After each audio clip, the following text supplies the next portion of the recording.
Hello, everyone. I'm here today with Richard Nell. He is the author of the Ash and Sand book trilogy. Richard, thanks for joining me today. I appreciate your time. My pleasure. Glad to be with you.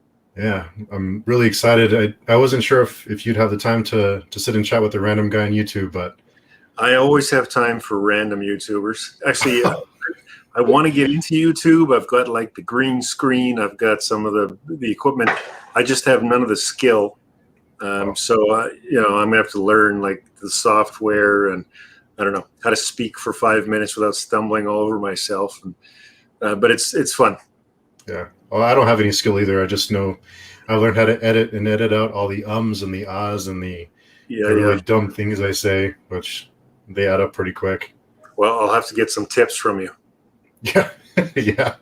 Lots of editing, lots of time in the edit room, editing all that stuff out. I don't think most people realize how long it takes to do that stuff. You know, how long, they just see a guy sitting in front of a camera for 5, 10, 20 minutes and they think, oh, well, that, didn't take that long. But I don't know. What do you think the time would be? If it's a 10-minute video, how long do you think you'd take to make it? From start to finish, for the whole thing, probably 2.5, 3 hours, maybe. Yeah. From start to finish. Okay. Yeah. For the reviews, I try and script them out, and then I have to repeat myself, 20 times with everything I say. So then you have to go back and edit it all out and find the best version of the dumb thing you said, and then use the best. So yeah, it can get a little. The writing process is exactly the same. Is it really? You just find the least shitty thing that you put down that day, and you go with that. Yeah. Yeah, it's a fake it till you make it kind of situation for me. Yeah, well, I don't know. I talked to some writers about this, but the impression I get from most writers, and maybe this is true of most artistic people, is that they usually hate everything that they do. Mm-hmm. There's this beautiful moment, and these are not all the time. They're sort of far and few between. But there'll be this glorious moment where you think it's like that when you've had too much to drink, and you think you've just come up with the greatest idea ever known to man. And then, the next day, maybe you ask your friend about it or something, and he's like, no, that was terrible. Yeah. But you have that moment where it's just this beautiful, everything's in alignment, and you think you've struck gold. And then you look at it the next day, or you come back and you edit it, and you change it 5 times. But still, you live for those moments because it's just nothing like it. Yeah. It's one of those natural highs. Yes. Yeah, definitely. So I think with everything that's been going on in the world the past year, how has it affected your work schedule? Have your work habits changed a whole lot? Not really. The thing about being a writer, you're sort of locked in your basement on your own. I mean, we were well prepared for COVID as a profession. Yeah. We're already quarantined, and yeah. I think to be a writer, you have to be sort of comfortable with that. I don't think there's a ton of like super extroverted writers out there, or if there are, they better be very efficient at sort of producing words and then going out and enjoying people's company, because otherwise you're pretty solitary. So it's affected my family. I've got a wife and a couple of daughters, and so they've been influenced or impacted, and therefore I've been impacted sort of secondhand. But for the most part, I just kind of sit in my basement and I type words, and then I wander out into the world and what the hell's happening around here every couple of months. What happened? It was fun a few months ago. What's going on? Yeah, but I will say I don't like, I guess I'm a bit influenced by the culture and the feeling around me, and I can just feel what COVID's doing to the sort of people around me. The normal people are not used to being trapped in their homes. Normal people are not used to wearing masks all the time, so I don't like that aspect of it. So I try and cheer people up. Yeah. Well, it's Kings of Paradise is definitely a cheery kind of. All right, maybe not with this particular book. Yeah. I don't. Yeah. It's an escape for sure. Yes. Well, And we talk about Grimdark, or we talk about. I didn't even know what Grimdark was when I started writing King's Paradise. Somebody told me about the genre afterwards, so I didn't think of it that way. I thought of it as just kind of epic fantasy, if that makes sense. Yeah. I knew it was dark, but I thought, well, it's kind of Game of Thrones-ish. I'm not pulling my punches. It's more like I'm a history buff, and it's more like real vagaries of history. These difficulties that these characters are going through. But I didn't think of it as grimdark for sure. And ultimately, I don't want to spoil anything, but I don't write hopelessness. So even if it feels dark, it's always darkest before the dawn. There's always hope. There's always redemption. So yeah, my favorite books are always kind of bittersweet. Yeah. Like you get to the end and somebody's going to have triumphed, but there'll be casualties. There'll be, of course, that's life. Yeah. It's funny you mentioned Grimdark, because I didn't know that there was such a. Some people have this negative reaction to the term Grimdark. Does that? What is that term? Is that something that you? I was surprised to see that. Yeah, well, it's a good question. It might be a terrible marketing strategy, or it might be brilliant. I'm not. As I say, I didn't know it existed, but then people started telling me that that's what I'd written.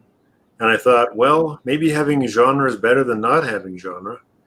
I don't write to genre. I don't like genre particularly. I understand its function.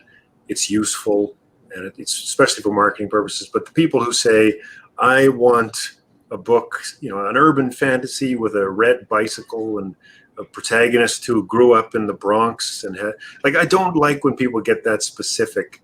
I don't think that's what good art and story is about. You should just sort of go into a thing and see what happens. A good story can come out of anything, so you shouldn't bind yourself by specific genre, if that makes sense. So I don't think that way. But it's also, so that's good in some way, but it's also bad when you're trying to sell, so what's your book about? What genre is it in? And you think, several?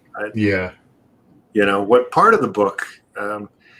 It's a big book, and it's a big trilogy, and there's a lot going on. And so, you're always trying to sum these things down into quick explanations.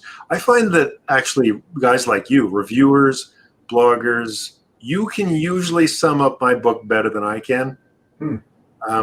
For whatever reason, maybe it's just a distance thing, but I've heard some people do it in ways where I'm thinking, yeah, that's not bad. Or they'll come up a character, and I'm thinking that is also not bad. What's the best one I heard was someone was talking about Ruka, who's sort of one of the main dark characters of the book, who's sort of a survivalist and an outcast and a cannibal and a variety of other things. Someone called him Conan the Barbarian meets Hannibal Lecter. Wow, that's a good one. Isn't that good? Yeah, that's a good one. I mean, I could have spent 6 months trying to come up with something. I could have done that. Oh, that is. I like that. That's really good. I've heard Carl Panzram, who's an American serial killer. Someone called him Carl Panzram meets Isaac Newton or something like that. I don't know. It's just awesome. That's awesome. Yeah, I'm not that bright to come up with stuff like that. But no, neither am I. Yeah. So I noticed on your website that you have a blurb on there that in 2014 you quit your job to pursue writing. What was that like? Was that something that you'd been thinking about doing, or what was that leap of faith? What was that, nerve-wracking or? Yeah, well, I'll give you the abridged version, but I always wanted to be a writer. I kind of knew that pretty young. I don't know how young. And I just sort of thought, well, I need experience. I need life experience before I can really write anything that's worth a damn. I'm gonna, if I can remember this anecdote correctly, but there's another indie writer. He used to be indie, now he's published, named Josiah Bancroft. He wrote the books at Babel. When he was young, he was writing quite a lot, and he sent in some short stories or something like that to the BBC.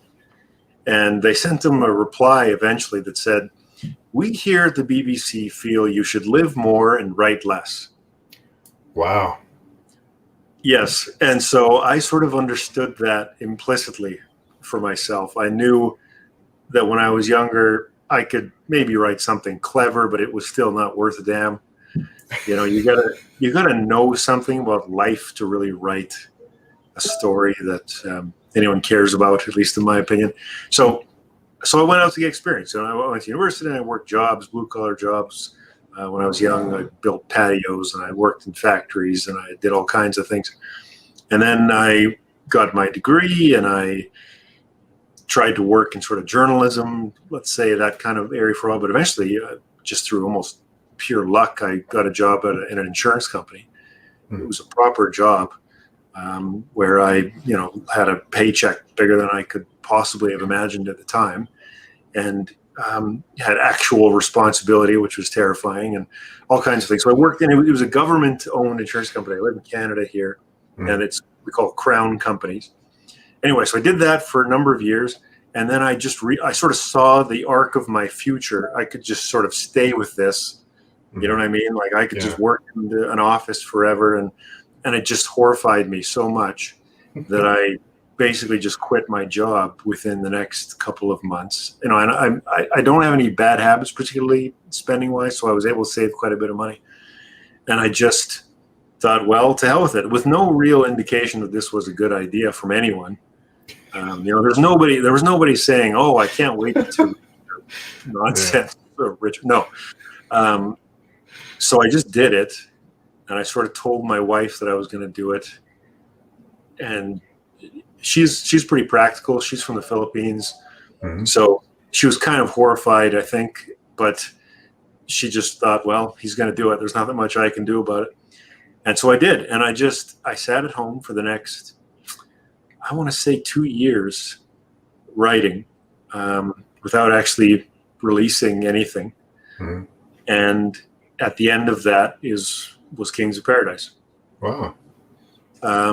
And so it didn't start out nearly as, I don't know, well-formed as that. Originally I just had the idea of two cultures, very different cultures that didn't know about each other, that mixed, that find one another, and then they come together with all the ramifications that usually happen when these things happen in real life. Yeah. So that was it. That was my only. So from that came, Ruka from one culture and Kale from the other culture. And, they just kind of built themselves up. And then after that, I guess I'm more of a character-driven writer, because it became more about the characters at that point than the cultures, let's say. Yeah. And all I knew is that ultimately I wanted a clash. I wanted these two cultures and these two characters to just build up and these sort of coming-of-age stories until eventually there's going to be a smash in the middle, and God only knows what will come out of it. So when you sat down to start writing Kings of Paradise, did you know what the end point was going to be, or do you usually know how a story is going to end, or do you kind of just let it take its a life of its own? At some point, yeah. So pretty early on, I figure out an ending. Yes, but I should say I come out with an ending to the whole story. So I knew the ending of the third book before I was finished the first book. Oh wow! So I didn't think of it as. And I guess there's different ways to do series, right? Some people, they do almost like episodic. They do one story, they wrap up the story in a book, and then at the end of the book, but then, and then there's a new story. Yeah. I don't really think that way. I thought of it as one story in 3 parts, if that makes sense. Yeah. So even though there are climaxes and, there's things that rise and fall in King's Paradise, I knew that the ultimate story would not end until the end of the 3rd book. I don't want to spoil anything, but I also tried to get clever, so you've read book 1. Yeah. And I get this comment a lot, and I think you also pointed it out, that the last, 10, 20% of the book seems to move pretty quick. So I'll just say there's a reason for that. Yeah. And that I'm not skipping anything. It's that you will see it in the future. Yeah. And so there's, I'll try to avoid exactly, but there's a segment of time, let's say, that you jump in the first book. Yeah. That you get into in the second book. Oh, okay. So that's how the second book starts, is you'll jump into that segment of time. So as a new writer, and you're sitting out to write Kings of Paradise, was there any hesitation to write a story so unforgiving and violent? Did that ever give you pause to say, maybe I should go with something a little softer?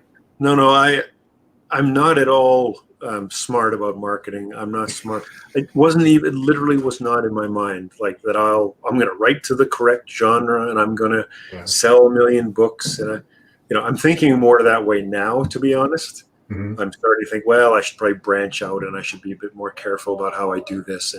But at the time, it literally was just, I'm going to make what I want to make, and I don't care.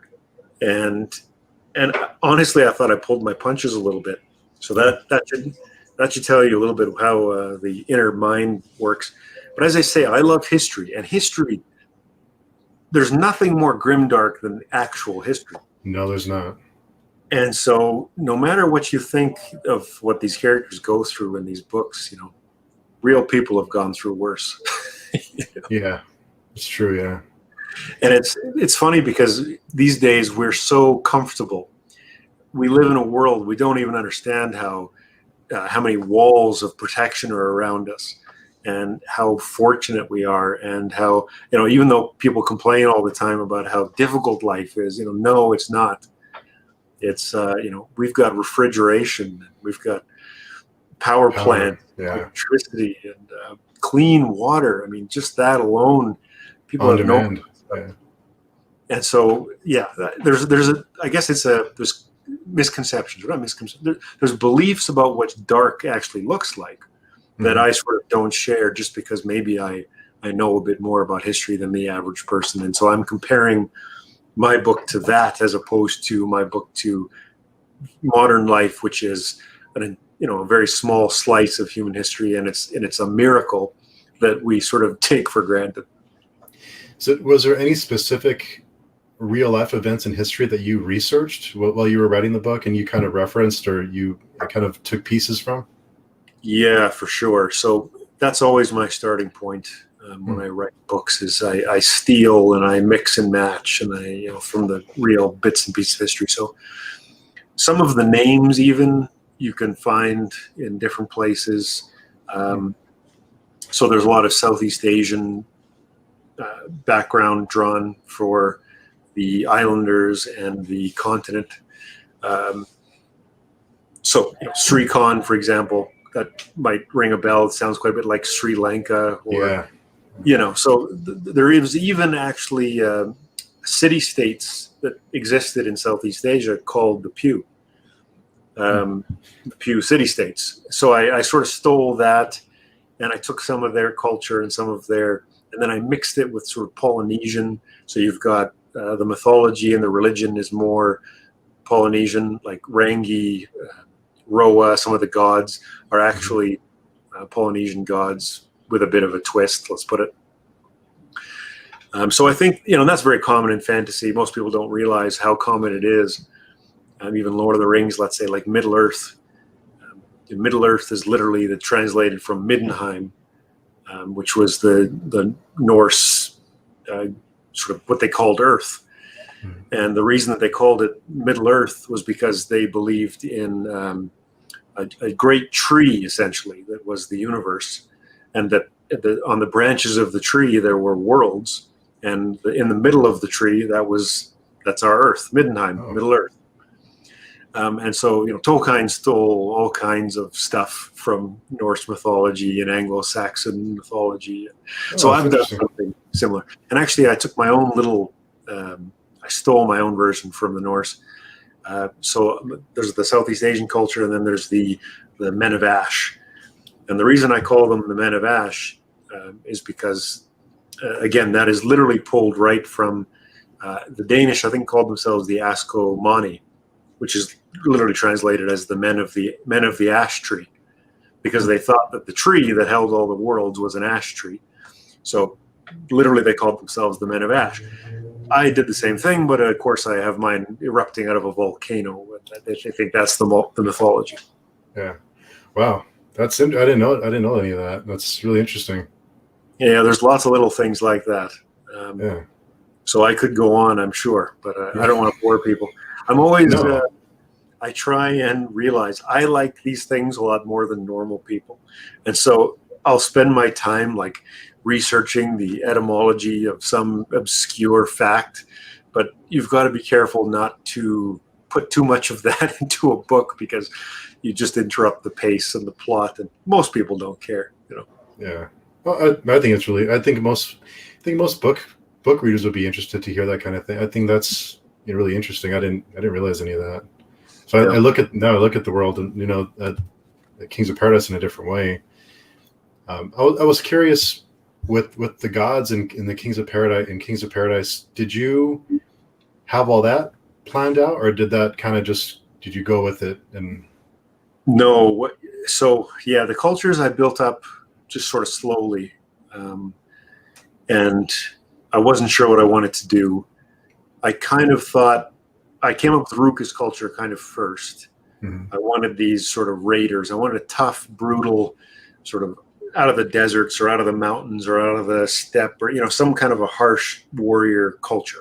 I knew I wanted that, and to juxtapose that against a much more civilized, richer, urban sort of culture, more like ours, let's say, where the people are quite comfortable and rich. And so I wanted to do that Norse culture, but it's done so many times and in so many ways. I wanted to give it a spin. And so I actually this is something that you don't see too often, is sort of a more matriarchal society. There aren't that many in human history, but there are a couple. And I actually used a real one that, again, is in Southeast Asia, to give some of my, I don't know, let's say cultural rules in terms of how these people operate. And actually, these people are still around today, though they're not particularly matriarchal anymore. They've converted largely to Islam, which is, of course, much more patriarchal. And so they've changed their habits, but they still have a couple of the old remnants. And I think there was even a fairly famous man. I think he was a prime minister of like Indonesia, or I can't remember which country it was now, but was a member of this group. The MINOR KOP is what they're called, or the people of the victorious buffalo, I think is what it's directly translated to.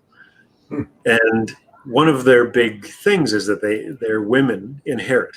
So it's the women who own the property. And so now the men still farm, the men still are chiefs, the men still fight, but they do everything on behalf of their wives and their mothers. And so for the farms, rather than the sons who work the land, let's say, the sons are kicked out essentially. And it will be the women's husbands who are the farmers and who manage the land. But nonetheless, everything is owned by the wife.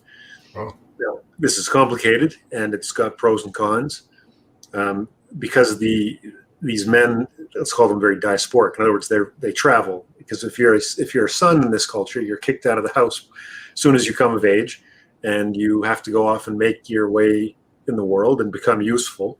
And then eventually you come back and you marry the richest woman you possibly can, and move on to her land, basically.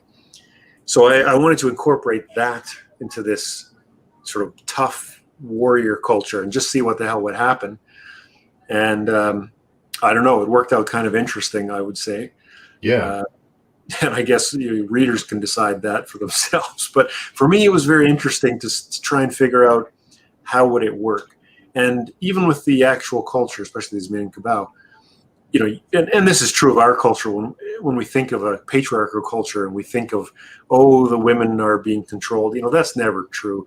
Women are mothers and they're daughters, and if you think that the women of these societies have no power, you're out of your mind. Just as if you think if these men who live in a society where the women are in charge, they have no power, you're crazy. Of course they do. Yeah. I'm curious when you, especially in your first book, but even now on the other books that you've written, when you finish your book and you are set to release it, what is that feeling like? Is it a weird feeling to know that your book, or what you've worked so hard on, is going to be out in the world, and you're going to hear good and you're going to hear bad? I mean, that is actually the terrifying moment. Well, So it's somewhat different when it's indie versus traditionally published. And I can't tell you what it's like for the traditionally guys, other than I've talked to a few, and I think they're actually more terrified than we are, because when they fail in public, because there's sort of a moment where the publishers are all pushing them. They have their release dates, everything is happening. But if they sell 2,000 copies and it's a giant flop, they're not just letting themselves down. They're letting down everybody associated with the book. And so it can be a real disaster for them. And if they fail badly enough, they may never get another publishing deal. Whereas in my world, nobody really cared if I failed, and there's a certain freedom to that, And so I released the book, and I think it was 2017, and nobody bought it. It was, I don't know how many months it was before anybody paid any attention to me, but I wasn't really worried about that. I knew I had to get reviews. I knew I had to get people. So I wasn't thinking that I was going to put the book out and it was going to become a bestseller and I was going to make $1 million. That didn't even enter into my mind. Maybe I started doing this too old. If I was young, maybe I would have thought that. But I've been around too long. I know that's not how the world works. And so I got some reviews, and eventually I got lucky, and someone with a bit more of an audience agreed to read the book and really loved it. And so then suddenly you spike 500 people want to read the book on Goodreads. And once that happens, then you've got a little momentum. And maybe if that reviewer liked it, then the next reviewer might like it. They're willing to take a chance. Yeah. So it's that, sort of old 0 to 1 in the business, right?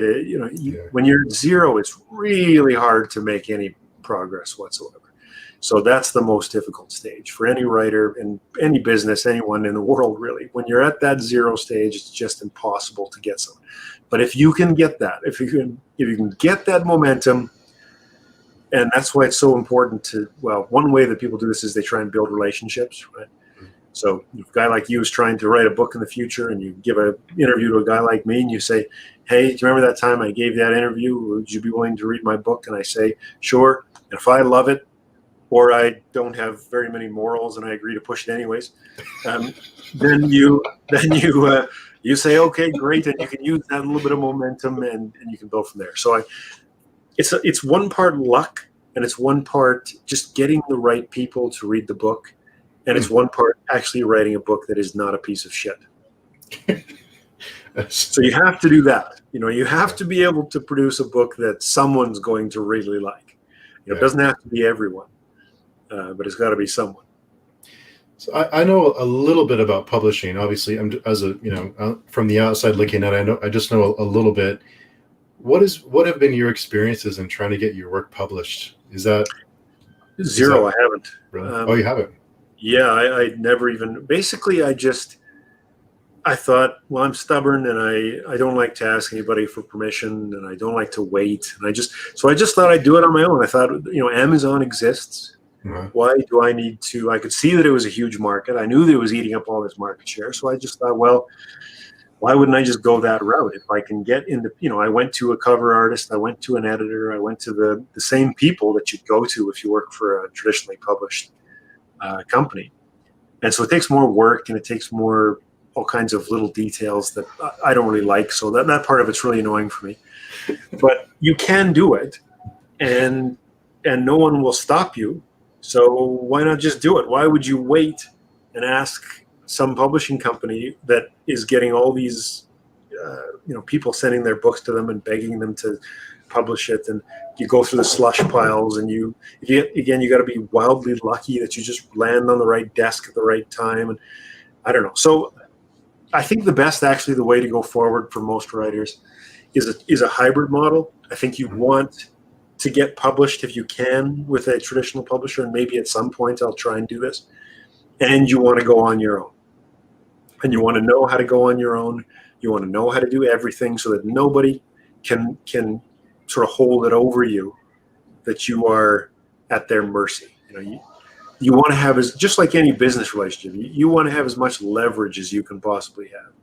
So You want the ability to go independent whenever you want, however you want, which means you need to start building your own fan base and your own platforms and all that stuff on your own. But that's no reason. There's no reason to stop you from going with a traditional publisher if you want, especially for certain genres and certain books. If you know what they want and if you can produce that, I think that's great. I think the urban fantasy guys in particular, the young adult, with a traditional publisher, that's the way to go, I think. Yeah. I was curious, and I don't know how much you could tell us about this, but if you look on, it's funny you mentioned Amazon, and there's so many books that are available as Kindle Unlimited. So if you have a Kindle subscription, you can go and get the book. How does that work for you as the author when someone reads your book from Amazon via Kindle Unlimited? Right. So that's a big reason for an independent writer to use Amazon. It's a very good system for us, particularly for someone like me who writes big books, because how Kindle Unlimited works is you get page reads. So I think, let's say 600 pages, King's Paradise or so. Yeah. If you read those 600 pages, I get paid based on how many pages you read. Wow. I didn't know that. Yeah, so it doesn't matter. I could set the book at $2.99 or I could set the book at $9.99. That's irrelevant to Kindle Unlimited. All they care about is how many pages did somebody read. So in my case, I think I make about $4.50 for someone to read through the entire book. Now, depending on how much you know about publishing, that might sound like a little or like a lot. It is a lot. Oh, okay. If I sell a book traditionally published, more or less on a sale, an author makes $1. So if I make $4, if you read through the book on Kindle Unlimited, obviously I'm doing a lot better. The difference is, I don't have a publisher helping me sell my book in bookstores and all the rest of it. So it's much, much harder to get sales. But I get more money than a traditionally published author every time I make a sale, or if you read through the book on Kindle Unlimited. No question. Wow. So it's funny because I always try and buy the paper copies of books thinking that I'm helping because I'm buying the paper copy. Right. And it's funny that now that I know about it, I didn't realize that's how it worked. I always wondered what kind of return you had as an author so now that's surprising. Yeah. Well, I can tell you. So for an ebook, there's some complexity because it depends if you go exclusively with Amazon or whether you don't go exclusively with Amazon. You can go through there's a variety of other markets that you can use, but they will they will reward you if you go exclusively through them. So they've got their ways to capture you in their own market, and they do that through how much of a percentage you get on the sale, and you get a boost in the algorithm, sort of, right? Oh. If you're specifically with them, you're promoted a little bit more. They may not exactly say that explicitly, but that is the truth. Oh, of course, yeah. Yeah, and so the percentage, I think it's 20. What is it now? I better get this right. It's 70%. You get 70% if you're exclusive. I can't remember what it is now if you're not exclusive. It's like 40 or 50%. Wow. That's a big difference. Oh yeah. So that's how they've got the biggest market. So they've got you over a barrel a little bit, and they know it. And it's especially bad with Audible. They also Amazon is also Audible, in case people didn't know that. Yeah. With Audible, it's even worse. They'll give you 40% if you go exclusive with them. Only 40%, and they'll give you 25% if you don't go exclusively with them. Wow. So think about that. You've written a book. Let's say you've paid a narrator, entirely on your own. You've completely produced the product. All you're doing is giving the product to Audible, and they take 75%. Wow. Isn't that amazing? That is amazing. Don't you wish you had that kind of power? Yeah. And so it seems like it's. I'm sure I'm sure they have more power now with the pandemic, and bookstores are closed. Like in my area, I can't even walk into a bookstore. I have to do everything online, and I can't just walk into one. So we've been ordering a lot of books on Amazon, so I'm sure they've seen record profits this last year. So They I'm have sure been that's winning more. worse. Yes, Yeah. yes, they've been eating many of the traditional publishers' lunch for quite a long time, and I don't really see the trend reversing. I don't think the traditional publisher is going to die out or anything like that. There's always going to be space for that, but whatever their market share is in the end, it's going to be pretty low. I don't know. What happens to them if Stephen King goes independent, right? Yeah. And James Patterson and J.K. Rowling. What does J.K. Rowling need a publisher for at this point? Why can't she have her own website? She can have her own everything. Yeah. So, wow. It's the guys like me, and that's a problem for me too. By the way, I don't want J.K. Rowling to go on her own because then I'm in more direct competition with her. Yeah, and she'll draw eyes away from Amazon, where you might be promoted and someone else might learn about your book. Yeah, exactly. Yeah. So it's an interesting market. It's, sort of we're in the Wild West. Technology has disrupted this industry so much, for good or ill. There's pros and cons to all of it. Yeah. And there's a lot of crap out there, right? In the indie market, there's just tons of crap, and nobody in the indie market likes to say that because they don't want themselves to be painted with that brush. But it's absolutely the case. So what the readers really need, and what a good writer really wants, is for them to be able to discern. We need ways to cull the crap and let the cream sort of rise to the top. I'm using multiple metaphors here. We need new ways of discerning, of sort of curation. I don't know what to call it. Wow, that's really interesting. Is there room for anyone else to come in and if someone came in with I'm sure I'm surprised no one's come in and tried to challenge Amazon and just focus on books and have a website that has. Yeah, well, and they, Amazon, again, they own the whole world. They own Goodreads, right? Yeah. So Goodreads is a version of that. So we need more things like Goodreads, or maybe just, but better software. I'm not sure what the solution is, but I don't know if you play video games or but there's a platform called Steam. Yeah. That is sort of like that. It's a little bit like Amazon and a little bit like Goodreads all in one, where they've got multiple methods for people to rate the game, and so you get the scores, but it's much more. There's more detail. It's not like a book where you just say 5 stars or 4 stars. You get more in depth, like how many people liked it within the last 6 months, or so we need much more data for the consumers to rate books and to talk about the books in a way that, for me as a consumer, I can, I want this too. It's, it's not just as a writer. Yeah. I read a lot of books. I would like to be able to spend as little time possible going through this filtration system and figuring out how to separate the wheat from the chaff. Oh. So we need more of that for sure. So I did notice also on your website that you review books. So people can submit their work for you to read and review, and to give them feedback. What kind of books do you like to read? Just on your own, or whether it's reviews or just in your own free time? Yeah, well, so I should probably take that down because I don't really do it much anymore. Oh, okay. I used to do it, and I stopped largely because I didn't find it very collegial.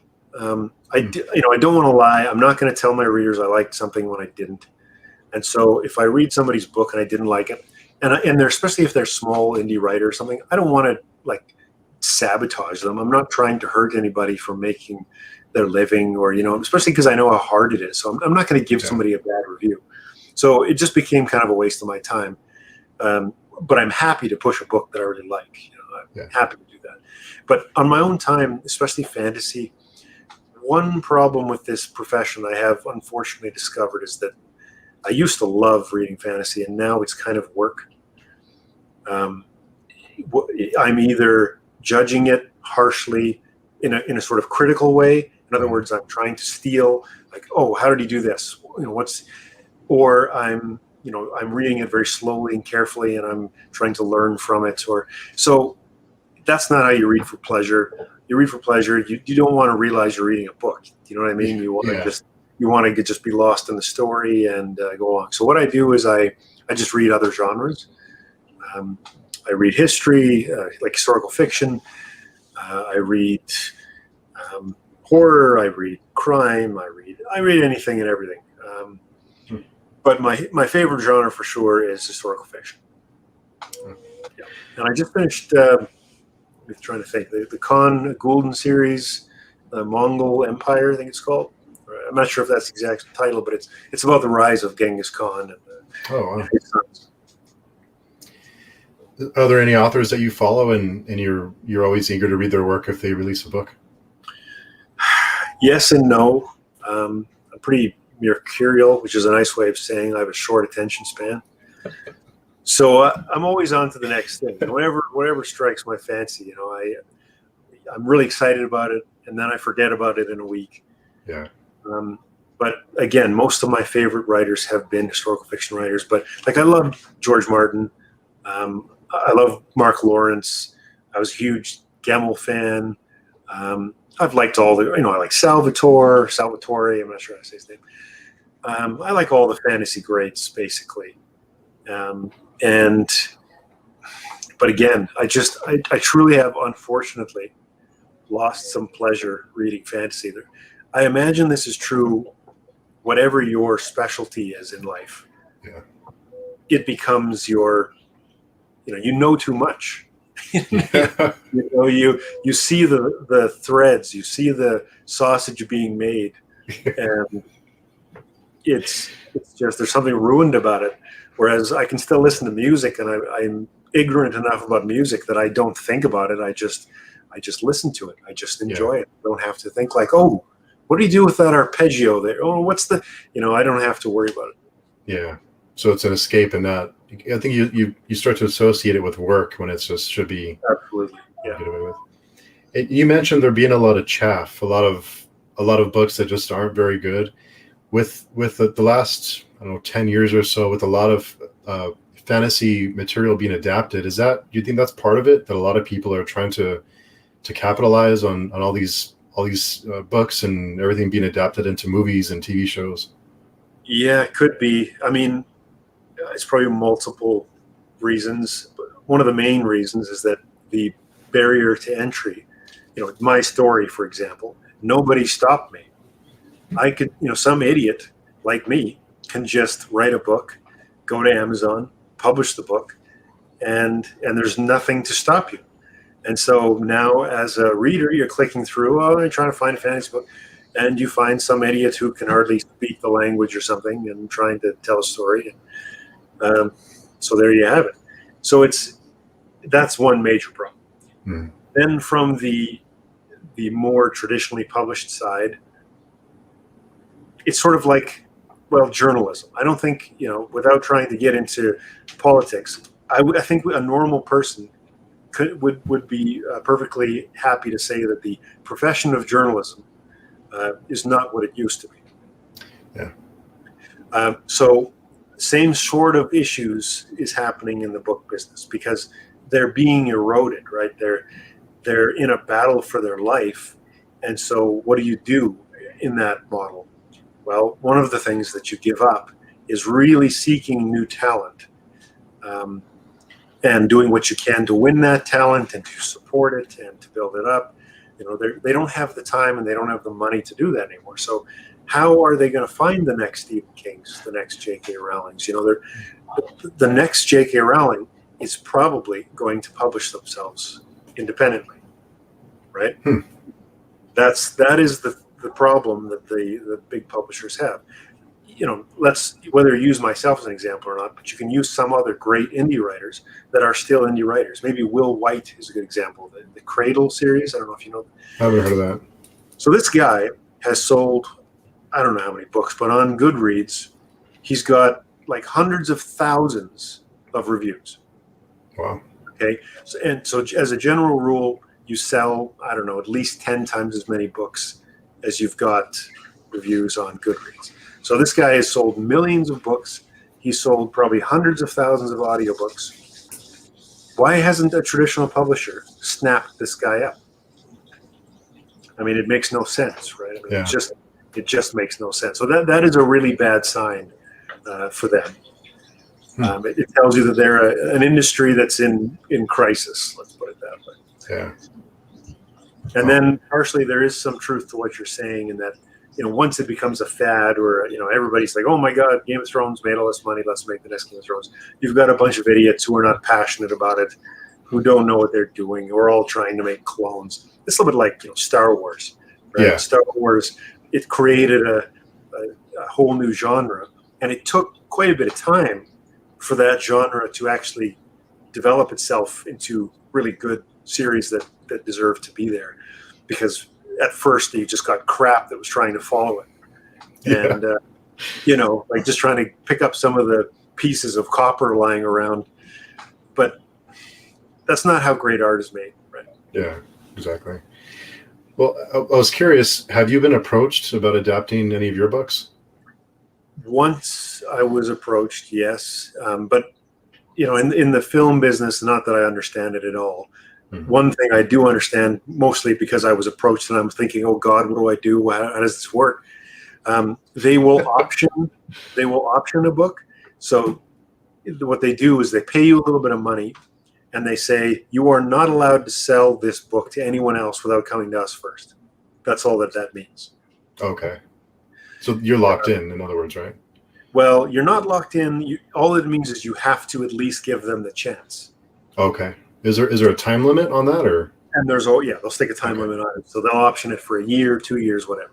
Oh, okay. So that's sort of what happened to me. Some group came along and said, hey, we'd like to option it for a very small amount of money. I'm just some guy, right? And then I never heard from them again. And that's the typical experience, Well, and so you might get optioned. The time will run out. They may even option you again. The time will run out. And there's all kinds of machinations that are going on in the film business where they're pitching different ideas, or, they've got all kinds of things that are pulling and pushing on why they'll do this or why they won't do that. And even, you can go through about 2 or 3 steps beyond the step that I was in, and you're still, doesn't mean you're going to get something made, So they'll option it. Maybe they'll say, okay, we want to buy the rights. They buy the rights. Maybe they sit on the rights for years. Who knows? Maybe they go from that to even saying, okay, we've decided to maybe put this into something approaching production, and then they change their mind and it doesn't. Like, so many writers have been in the situation where they think, oh my God, somebody's making a movie of my book, and it's like, you're not even close. You have no idea how difficult it is to go from like somebody said, sure, let's think about that, to it's actually in the some executive producer studio, and he's saying, all right, I'm passionate about it, let's do it. As you were telling me that, I was curious. I wonder if studios or these production companies or whoever it is that option books, do they option books and material just so no one else can, even if they have no desire to ever do anything with it? It could be. I mean, I just don't know. I don't know the industry. It wouldn't surprise me if some of that goes on, but I think that these film studios, they've got assistants making 100 calls a day. Yeah. You know what I mean? They've always got their feelers out, trying to look for the next big thing and what would make sense. So that's just part of their industry, and they don't take it seriously. So when you get a phone call from some producer's assistant thinking, oh my God, it's my big break, it's like, no, it's not.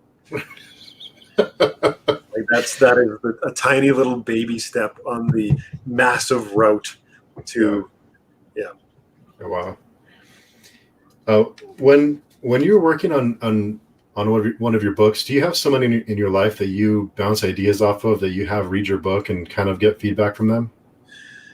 Yeah, I try. It's tough. It is a very solitary profession.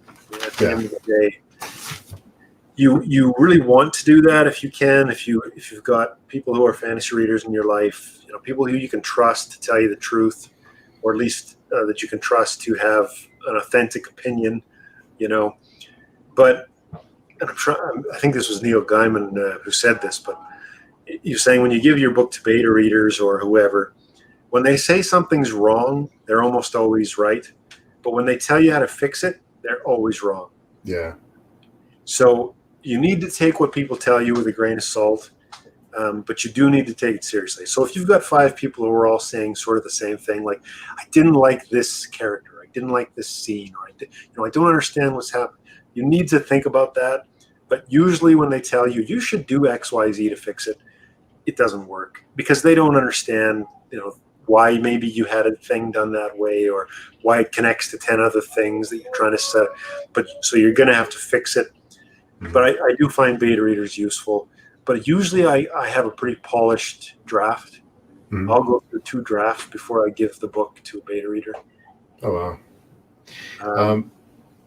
Sorry, go ahead. No, I was just going to add, I'm sure you've noticed too on social media, there's a big group of people that I guess they call themselves like the writing community. What piece of advice would you give someone who wants to become a writer, who's an aspiring writer? What advice would you give to them? What to kind of avoid or what to focus on? I mean, that's tough. I guess you could separate it into 2 parts, right? There's the art piece and then there's the marketing piece. Yeah.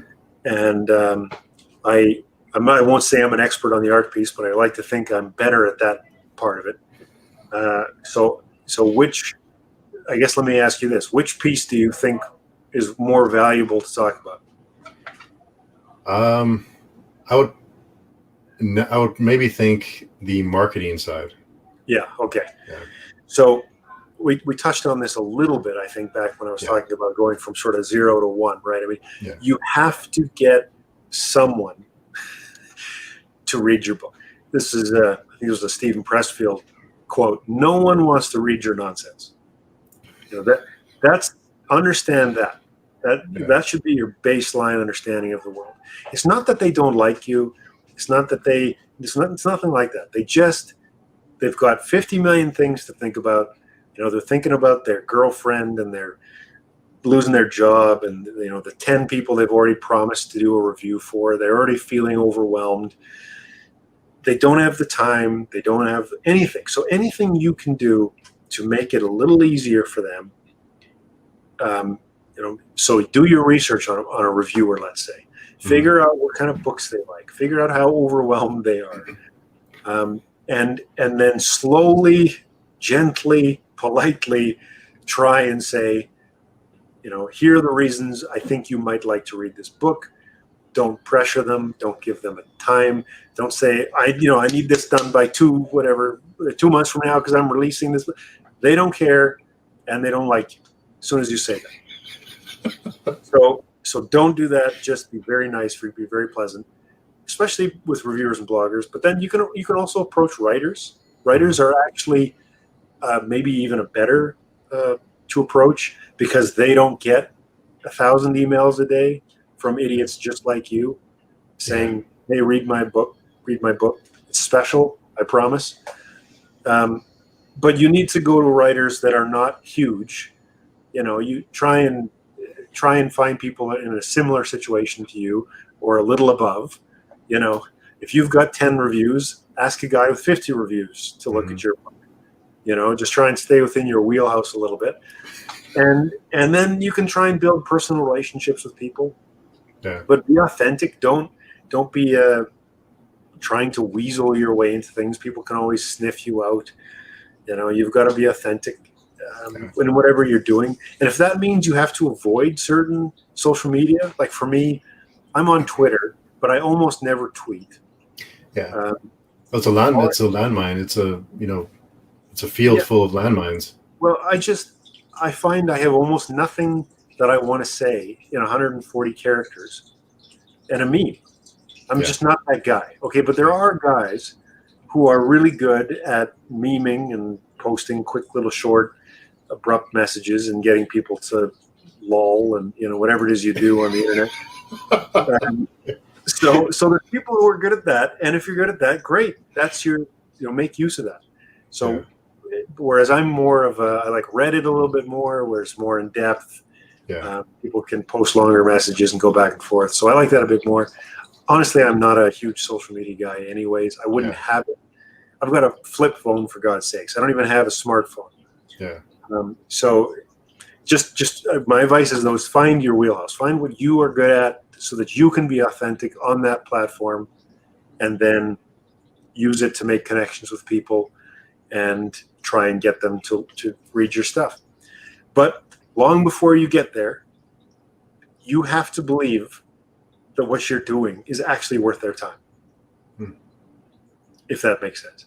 Yeah. It's going to help you a great deal to pitch your book, whatever it is you do in life, if you actually believe in it. If you're just thinking, I have produced a mediocre but salvageable version of an urban fantasy book. If that's how you think about your book, bugger off. We don't need you. Yeah. The world's better without one more mediocre urban fantasy book. All right. If you're just trying to make a quick buck, I'm not interested in you, and I don't care how you succeed. Fine. If I wish you all the best. Good luck. But that's not what I'm not talking to those people. I'm talking to people who care about their books, who care about their work. And if you do, make sure that you believe in it. And once you believe in it and you actually approach people in an authentic way, saying, I believe in this and I want to get it to you, just keep at it and it'll work. Yeah. Wow. That's good advice. Let's see what else I have here. When you're not writing, what do you like to do? I'm an incredibly boring human being. I live in Regina, Saskatchewan, which is one of the coldest, flattest places on Earth. There are no mountains. There are no seas or oceans, and about as far away from that as you can get. So people here like to cross-country ski. Yeah. Well, what else are you going to do, I guess, right? Yeah. There's a lot of lakes. So, we fish.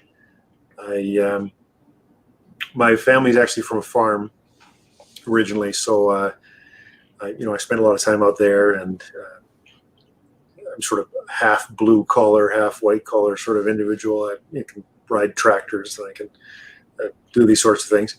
So we still have a farm out there, and we still do a bit of that. But other than that, I don't have a lot of time. I've got, as I say, a wife and 2 kids. We've actually have my wife's in-laws live with us, so I've got it's a pretty full house. I like to just drink beer with anybody who wants to talk about life. I do things like this, where you can actually have conversations with people. Yeah. I can't stand sort of small talk and shooting the shit. I like to actually talk about things. So yeah, I drink a lot of beer. At the farm, I shoot guns. I guess if I lived in America, you'd think of me as sort of a flyover state redneck. Other than I read too many books, so I don't quite fit the mold there. Yeah, there's a contradiction there. Well, what kind of beer do you enjoy drinking? I'm actually, even though I do drink a lot of beer, I'm not a beer. Not a snob. Aficionado. I'm not a snob. I don't care if it's a IPA from the coast. No, I don't. I drink whatever. So no, and I shouldn't even say it's just beer. We drink a lot of cheap whiskey where I'm from. Nice. Crown Royal is a big drink here. Yeah. But I'm too old now. I can't go like I used to. I pay the price, and I don't like paying the price. When you're young, you're stupid and you just do it again. But now a couple of drinks and I'm done. Yeah, you pay for it now, right? Yeah. The next day you're thinking, what did I do that for? Catches up to all of us. In your mind, what makes a good story? Oof, that's a big question for a storyteller. Yeah. So what are the key things you look for? I mean, it's a little bit like the pirate code from Pirates of the Caribbean. It's not so much rules as guidelines. Mm-hmm. Anything you can get away with, it just has to be interesting. However you can make a story interesting. Anything that makes a person sit up and say, whoa, or flip the page. Because even if they hate you, even if they think, that son of a bitch, what happens next? Or whatever you can do to capture somebody's attention and imagination, that's a good story. Yeah. And people want different things at different times. Do you know what I mean? sometimes they want to be horrified, sometimes they want to laugh or cry or whatever. So there's really no, I don't judge genre. I don't judge what people write, what stories they tell. One thing that really annoys me these days is that we have, there's some kind of a strange, I don't know, postmodern belief that everything's sort of got its own merit, and that you can't judge quality. You know, it's just taste. Like you say, oh, this is good, and I say this is good, and it doesn't matter if there's any objective truth. That pisses me off, because there truly is craft. Yeah. And anyone who stops and thinks about it for 2 seconds is going to have to admit that. Because, well, let's put it this way. I have a 3-year-old. Do you want to hear my 3-year-old tell you a story? The answer is no, you don't. Because my 3-year-old story goes something like this. Dad, I found a dog and I pet it. That's the whole story. Yeah. Now, I think that, you know, I like that story because I remember when she couldn't speak. And so any story that she tells is amazing. But you would be bored very quickly. And a writer can tell you why, right? There's no conflict. There's no, you can go through the long litany of the craft of storytelling that any good storyteller can see in a book or in whatever, in a movie, and if you can't do that, then you're never going to be able to produce a story that somebody really enjoys. So you have to understand how to grab attention, how to get somebody moving from page to page, how to care about characters, even if they don't like them, you know, sort of like a King Joffrey. You may not like King Joffrey, but you want to see how his story ends, and you are praying that it ends in some horrifying fashion. But you care, right? So that's difficult to do. I mean, many writers can't do that. So yes, you have to learn the craft of writing, and then you have to bring that craft to something that you really care about. You know, that's certainly the advice I give to any writer. You have to be really interested, whatever it is. You know, maybe it's a revenge story and you want to get back at your ex-girlfriend, and so you just fictionalize that. I don't care. Make it something that you're passionate about. But before you get to the passion, you do have to learn what you're doing. Yeah. And typically, you know, there's many ways to get to that. You can write a lot. That's one way. You can read a lot. But there's all kinds of books on writing. You can read those. The talent, it's largely a myth. I mean, talent is important. I'm not saying it isn't, but practice. It's like anything in life. Yeah, for sure. Do you find inspiration from other forms of media, like movies or TV or even music? Do you kind of get the juices flowing, the creative juices flowing? Oh yeah, absolutely. I think writing is sort of one part building up the fuel and the other part sort of letting it out. So you've got to have some process where you're sort of storing up content, and different people do that in different ways. Music is huge for me. I almost always listen to music while I'm writing, and it'll be based on the sort of the mood that I'm going for. So if it's a big battle scene, I'll have something epic playing in the background.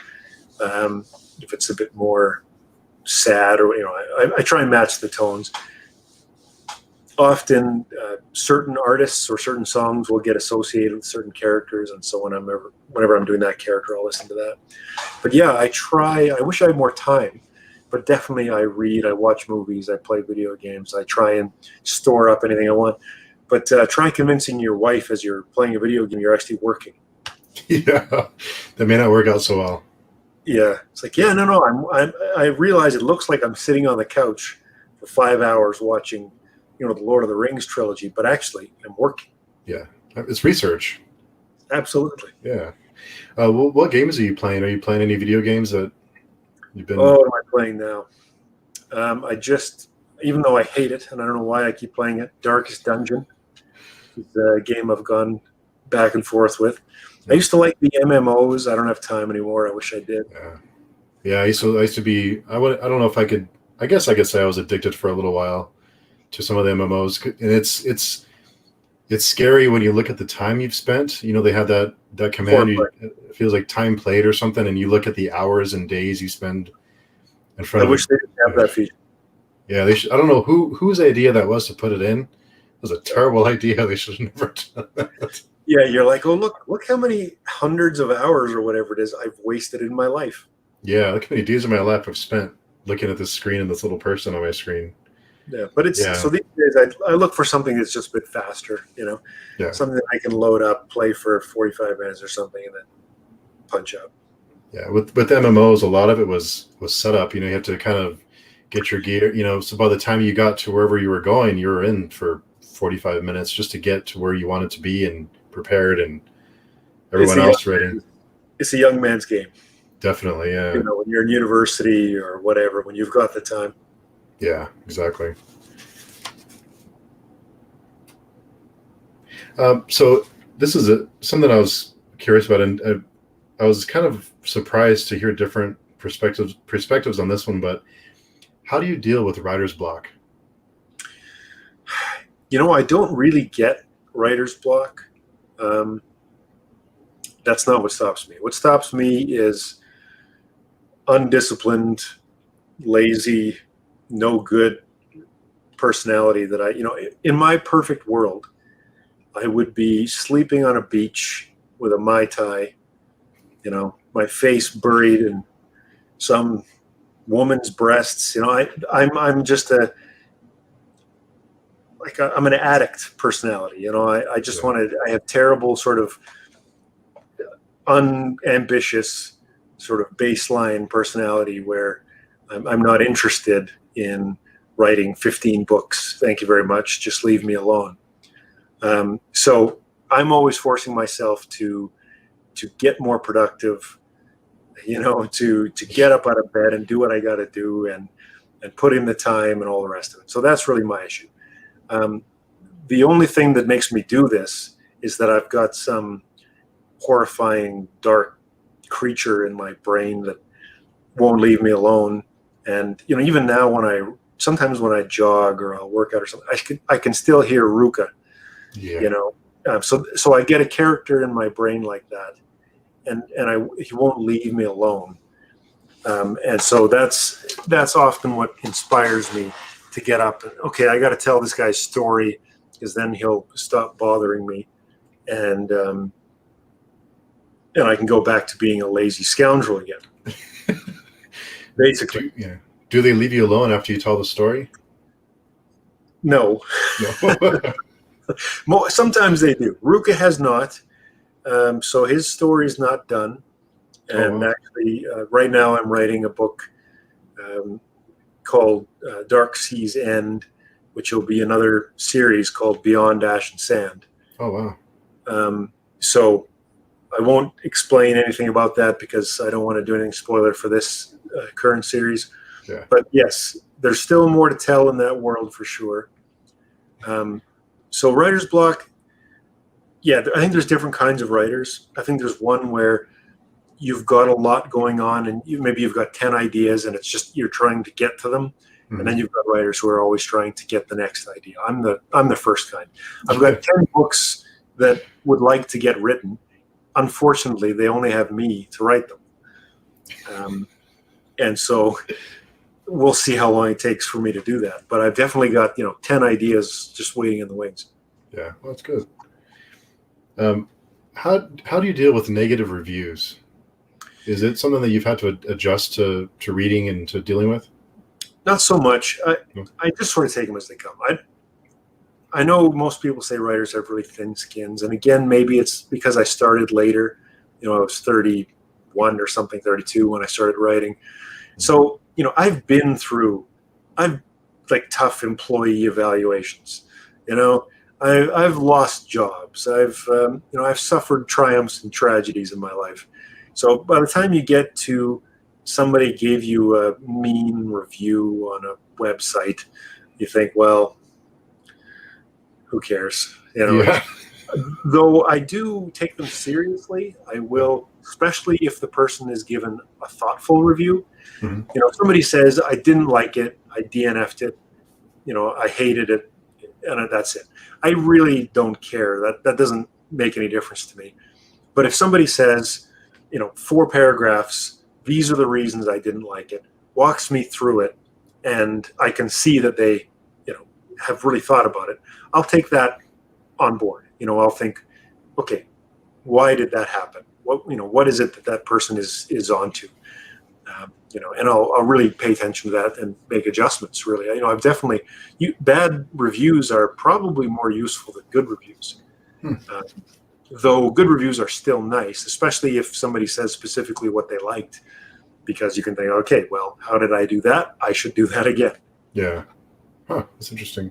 I think part of it is probably that I think, the newer generations are so used to having the internet and, Amazon and social media in their life that I think it's different for us that are a little bit older to remember what it was like before all of this. So I think it's a little different for us. I think maybe I wonder if for the younger generations, if it's harder for them to separate themselves from the negative social media feedback. I think that's insightful. Yes, I don't envy young people, honestly. To grow up in a world where everything you do is capturable. I mean, I don't know about you, but I was an idiot. You're young. You're young. You don't. Even now, even navigating the world of the internet is difficult for a grown man, because you still have to think about, should I say that? What's my mood? What did that person say? Can I just leave it alone? You don't want to make a mistake because it's sort of permanent. Yeah. So that's a difficult world for grown-ups to manage. To manage that when you're 15 years old is not only terrifying, but it's actually ludicrous. It's impossible. I think back to when I was in high school, and we've all had those high school, we dated or whatever, and back then, you stopped dating and it was over. But now you can't get away from any of it. You're always tied to your phone or to Facebook or Twitter or whatever you're on, that you can't ever get away from it. There's no escape. It must be awful. Like you said, I can't. I think it's awful for grown people. I mean, as they say, I don't own a smartphone, essentially for that reason. Because it's just, I sort of contemplated, am I better with this thing or without it? And essentially made the decision, I'm better without it. Yeah. Even though I spend, most of my time in front of a computer screen, and I'm sort of an old PC guy. I've been playing games and using computers since the Commodore came out. So I can take this thing apart and I know how it works, and so I understand computers and I use them frequently. But it's much different having a PC that you just walk away from and you say, okay, work is over, time is up, I'm going to go do something in the real world. And I just feel really sad when I see people on their phones all the time, especially they're sitting at a table with their friends or on dates, or, and they've got their phone out. And I don't know. There's something, maybe it's like an old man complaining about the youth. Yeah. Maybe that's where I am now, but I'm not complaining. I feel bad. Yeah. I think this is not, it doesn't seem like it's an improvement in their lives. And I don't know what to say about it. Yeah. And it's funny you mentioned that. I think my first computer was a 486 SX. It was an IBM with 4 megs of RAM. Sweet. I was the baddest kid on the block, but but I think, I was with my 2400 baud modem. I was blazing on some BBS I was on. Yeah. But I think back then we viewed computers and technology as a tool. Mm-hmm. And you like you said, you can stand up and walk away from it.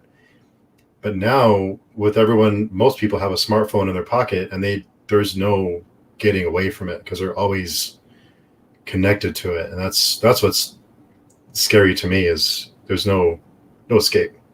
Yeah. Unless Now it's still a tool, but it is also a sort of addiction. Yes. And so it's not as if they don't still have a tool. They do. And there's so many things that you can do with these smartphones now that are just astounding, when you think about it.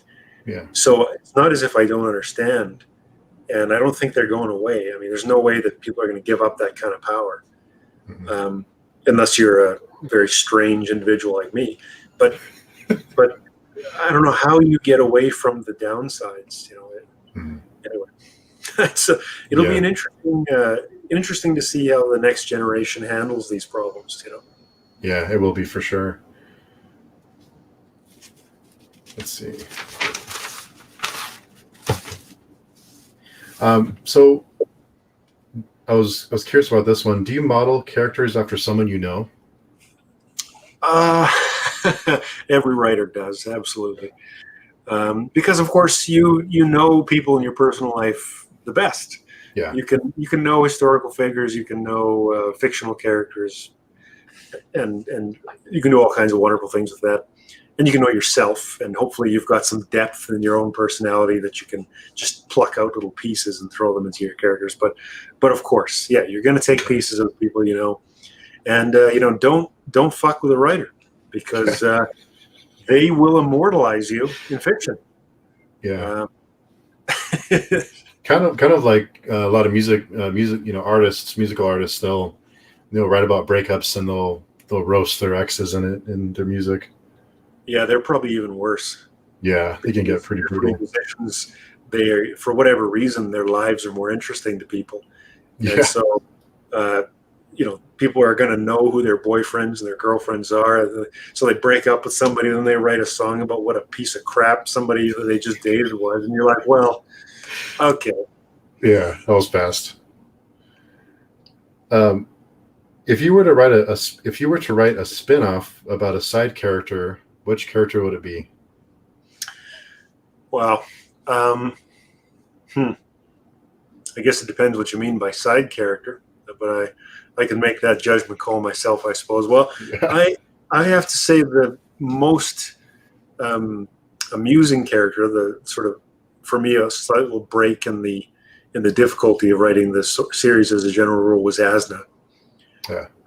So he would be a fun side character to write a story about, and to somebody who's not read the book, this is sort of a mercenary, doesn't take life too seriously, murderous, treacherous assassin type of character. Treacherous is a great way to it. His character reminded me a lot of Joffrey. That's the kind of, because not in their personality really, just with Joffrey you hated him so much and you wanted him to fail, and I felt that same way about Asna.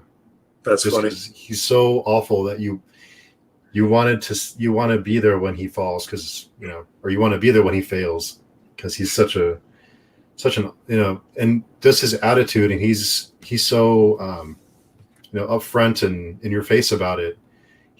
But he is treacherous at the same time, and that he can capitalize on these situations, and he just seems to always find a way to kind of weasel out of things. He's one of those guys you're just waiting for the shoe to drop. Yeah. Is he going to stab somebody I like in the back? When is he going to do it? Yeah. When is he going to do it? And when it's convenient for him, or when he can benefit from it, is kind of what I've been waiting for. But yeah, he's one of those characters. Yeah. I'm sorry? I said you'll have to see if it happens or not, I guess. Yeah, I can't wait to find out.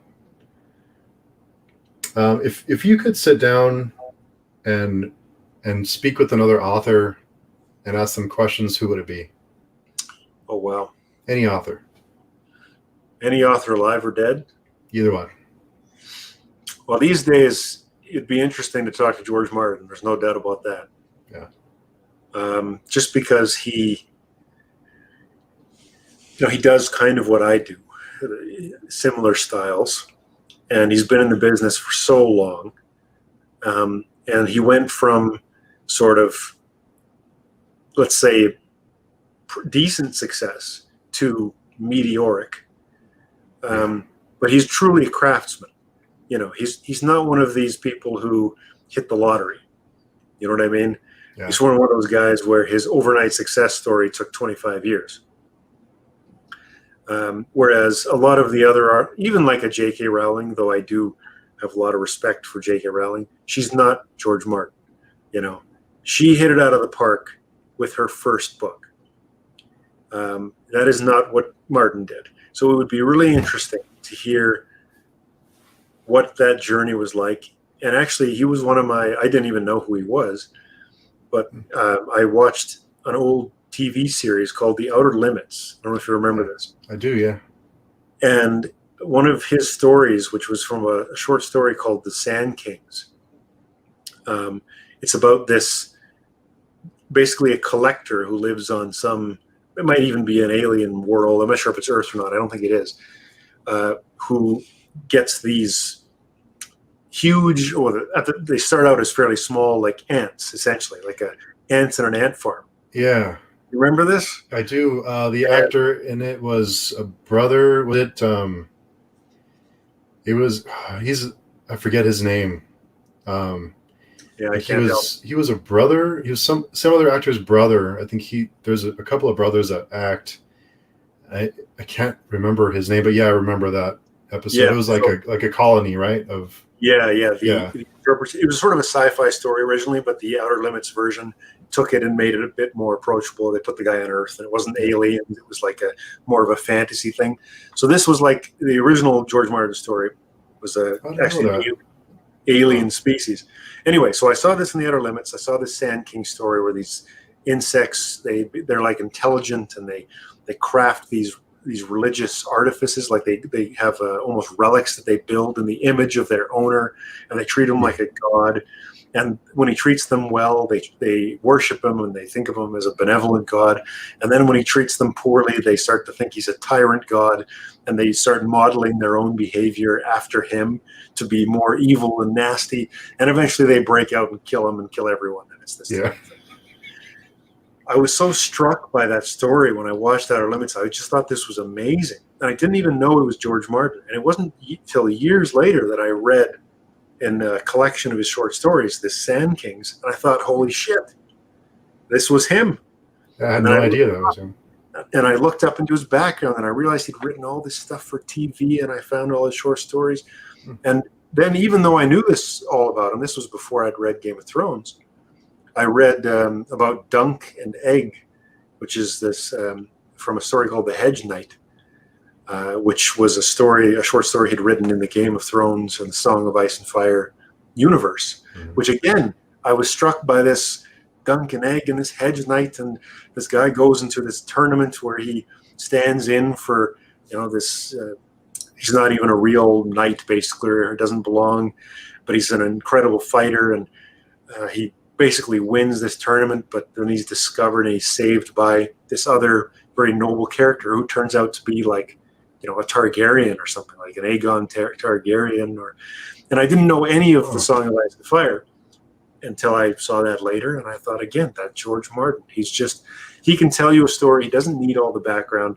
He is a craftsman. He can tell you a good story in any genre, well, just about, with any circumstances, and he can make it interesting. He can make it, blow your mind. He can make you think about it for a week, a month, a year.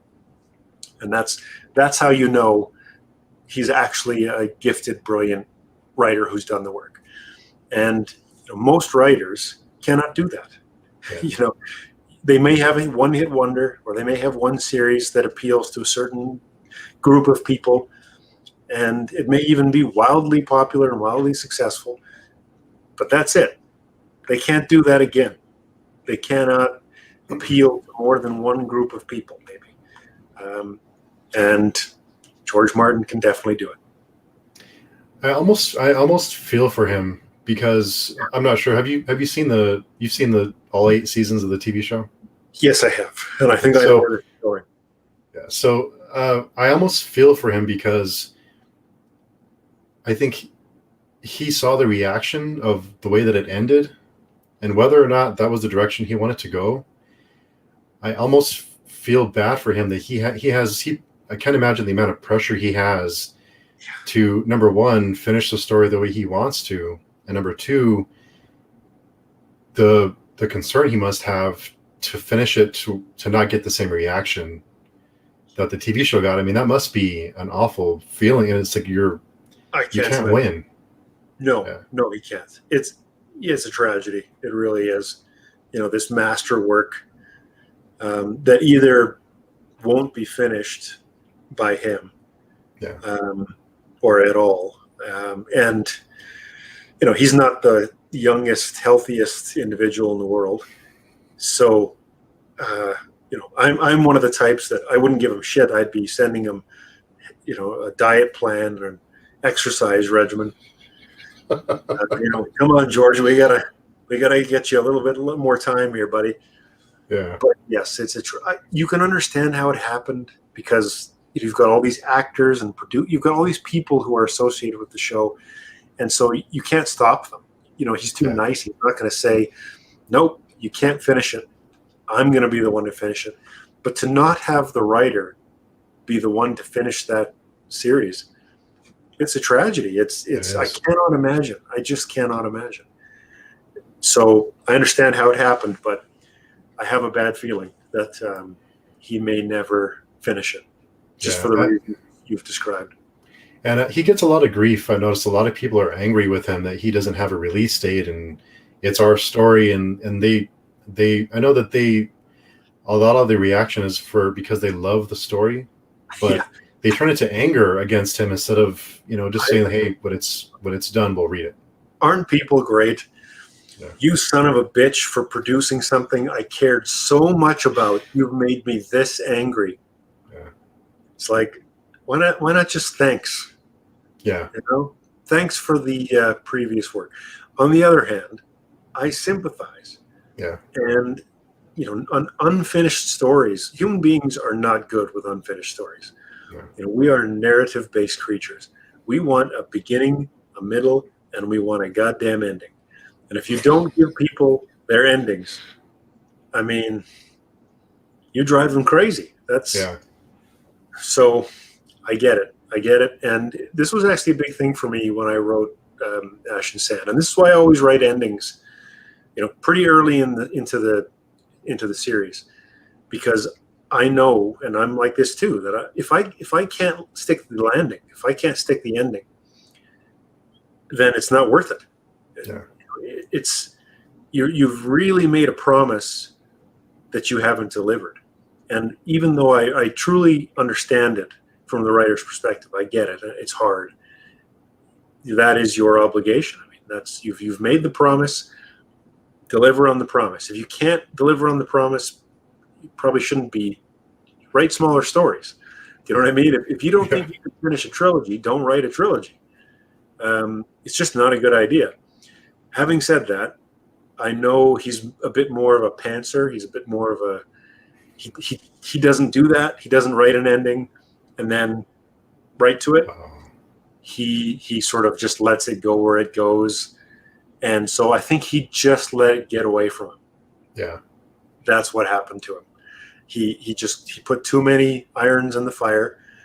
And as masterful as he is at pulling things together and interweaving threads, which is why people love these books. I mean, that is why people love the books. Let's understand that, even though people may not understand it, they love the books because they're so complex. Yeah. Right. So to then turn around and say, "Damn it, George, you've made your book so complex. Why haven't you written them faster?" Guys, he's not making a pop song, all right? Yeah. He's making Beethoven's, Fifth. Yeah. And you don't just whip that out in a month or 6 months. It takes a lot of time. Unfortunately, I think his reach may have overextended his grasp. I don't know what the saying is. He bit off more than he could chew. Yeah. So it's very depressing for me to say that, because he is definitely one of my sort of fantasy heroes. Mm. But I think that is the case. And I hope he finishes it. I really do.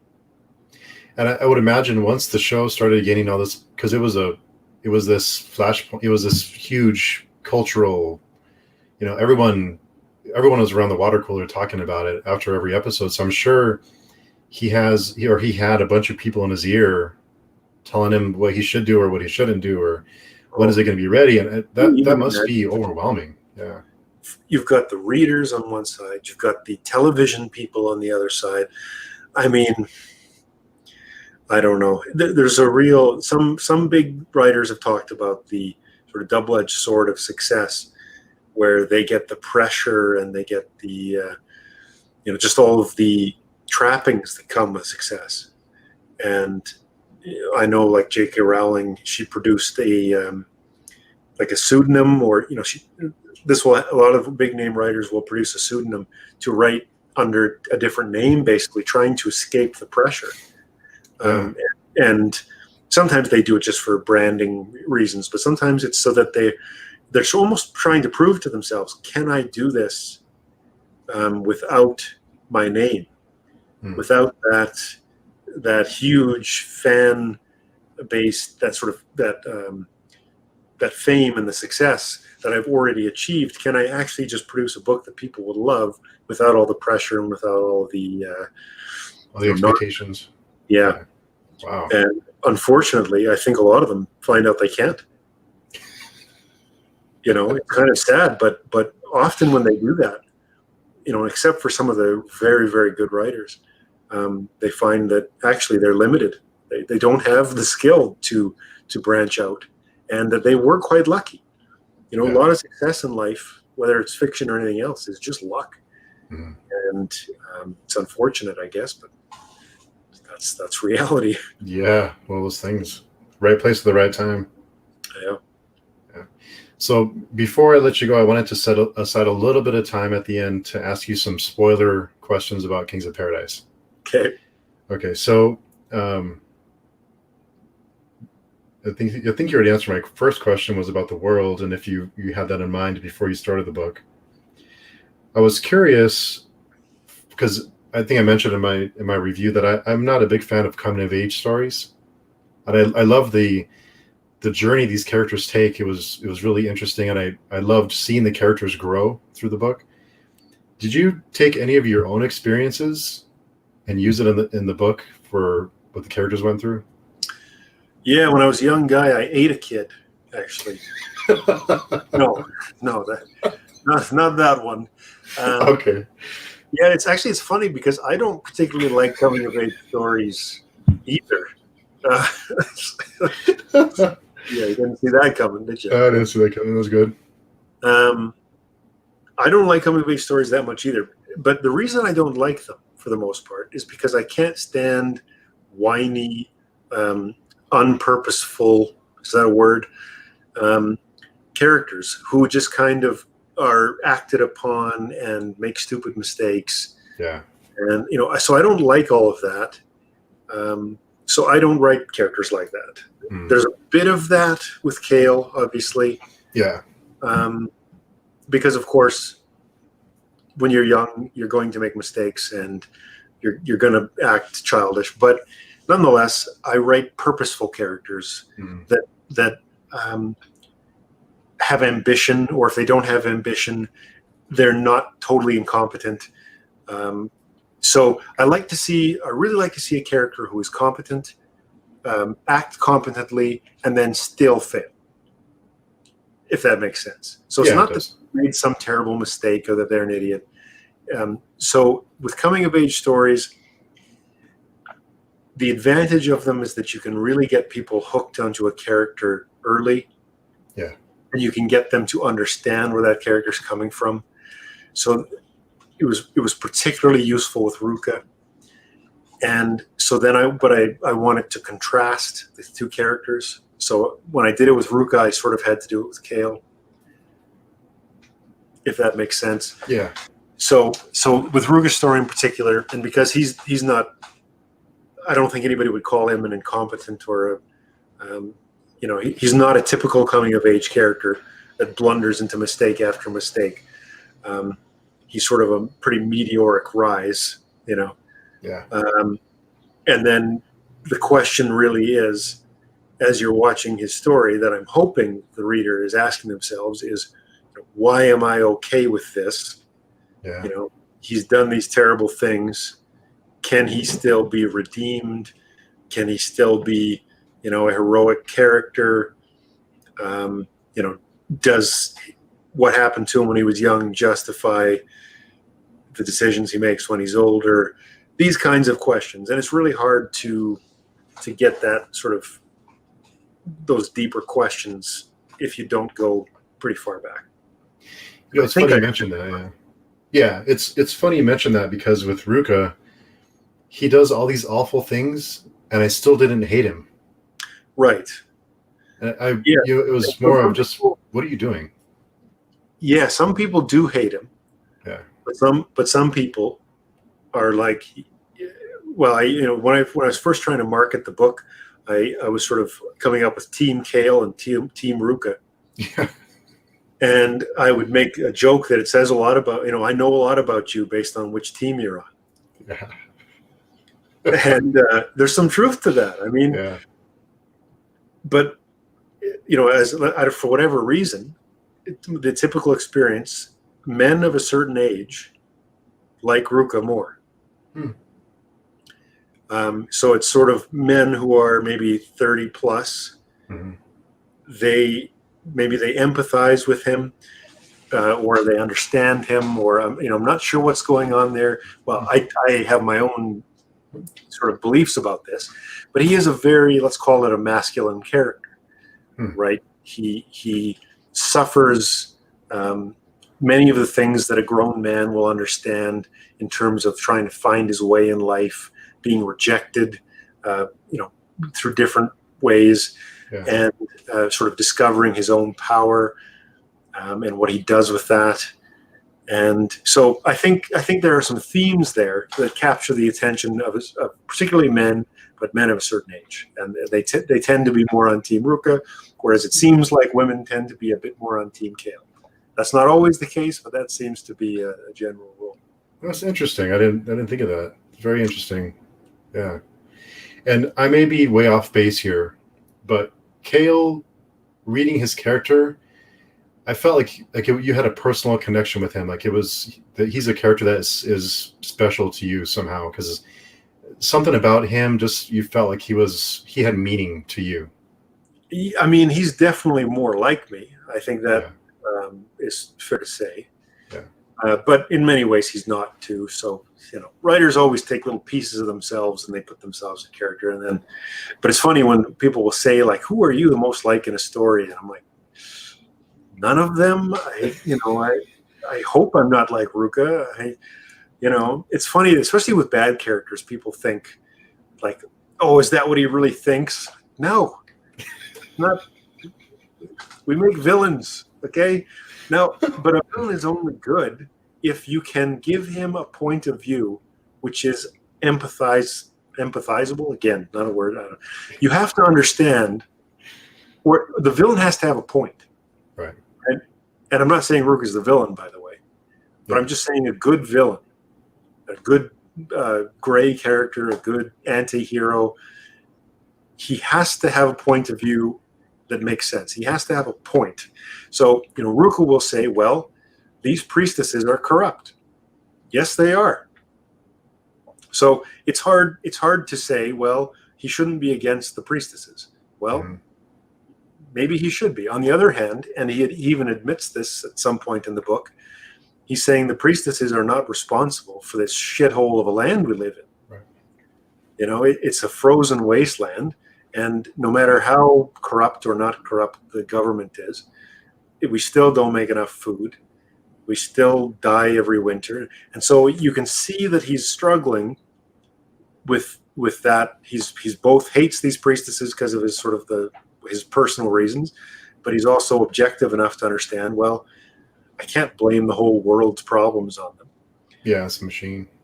Yeah. So, but nonetheless, he's got a point. So depending on what he does, you might say, well, what would I have done in his circumstances? If I was faced with these difficult choices, would I just sort of lie down and die? If I did the right thing and I paid the price for that, is that what I should have done? Or do I become a monster and overcome this difficult environment? Whereas Kale's world, he doesn't have to make that choice. It's very nice for him not to be able to have to make that choice. Yeah. So it's from my perspective, if you've got somebody like Kale, and you'll get to this eventually, how do you judge? If you have not had to go through a situation where you had to become a monster, and then you turn around and you look at someone and you say, oh, you monster, you're such a bad, well, how nice for you that you had an island paradise and, fruit and warm clothes and you're the fourth son of a king. How nice. Yeah. So when people ask you if you're like Ruka, you don't tell them I once ate a kid. You don't use that. You don't use that line. I don't use that. But I do like to. I guess maybe this is just me, but I think a lot of writers are like this. There's usually something in us which is a bit. We like to poke. Sort of like a comedian. Whatever I can think of to, like whatever your sacred cows are, whatever I think might kind of bother people, I'm always trying to look for that little knob just to turn to get people going a little bit. So I do know much more about cannibalism than any normal person should know, just because I was interested in the topic as this happened. And so I'll tell people things that, like I'm told, I understand that an older person tastes more like long pork, whereas a younger person, tastes a bit different. Yeah. But that's some interesting conversation there, huh? I suppose. But, the people I like are the ones who laugh. People who get offended or who get disturbed or whatever, well, I don't know. Maybe they should read a different book. Yeah. It's funny you mentioned that. There's a book that another YouTube reviewer did a review on a book about cannibalism and the history of it. And so that's a book that's been on my to-read list for a while, but it's an interesting topic for sure. Yeah, well, it's one of those things that immediately grabs attention. Let's put it that way. Though I have had people say, are you sure you should have led with that? Because there's a certain segment of readers that they'll read that and they'll basically just close the book and like, nope, I'm out. And actually, the book is not as dark as that opening scene. You know what I mean? There are certainly dark pieces of the book, but if you just think the whole book is going to be as sort of nasty as that opening bit, it's not actually. So maybe, so I don't know. I don't know if it was a good idea or a bad idea. The reason I did it was to grab attention and also just to signal, this book's not going to pull punches. So if you need trigger warnings, this probably isn't the book for you. No, it's not. Yeah, that was going to be my next question was if that was on purpose to lead the book off like that, because that you get right away what you're getting yourself into, on the first couple pages. Yes, so I will say it was on purpose, but was it the right move? Who can say? I did it, so it doesn't really matter. No, I think it was great. I thought it does grab your attention right away, and what you get into. And I loved it. I thought it was great. Okay, well, that's good. Yeah, for sure. When you kill off characters or when you make characters suffer, what is it? Do you grow attached to characters? Oh yeah, yeah. So is that difficult to kill them off or to make them suffer? Killing them is much harder than making them suffer, for sure. Yeah. But there is a certain scene in book one with you can say we're a spoiler area, so you can. Okay, yeah. So when Ruka tortures Eagle, that was probably the most difficult scene in that book. Especially because, well, again, if I'm saying, what characters are you most like, or I'm a little bit like Eagle, to be quite honest. Yeah. And so I wrote him specifically as a bit of a inserting myself into Ruka's story. Mm-hmm. So in some ways, when you're asking, was it hard to torture myself? Yes, it was. No, I'm not obviously that character, but I certainly empathized more with him. Yeah. Than I did with Ruka. And yeah. Sorry? I was just gonna say he's just had just by being unlucky, ended up in that situation, running for his life, and he ended up finding Ruka and then going on this journey with him, and now he doesn't seem like he can get away from him. So that's yes. Yeah. Well, but it's not just luck. He was greedy. Yeah. He was going to treat Ruka a little bit badly, not terribly badly, but he was certainly going to steal from him. Yeah. you know, he was taking advantage of his naivety.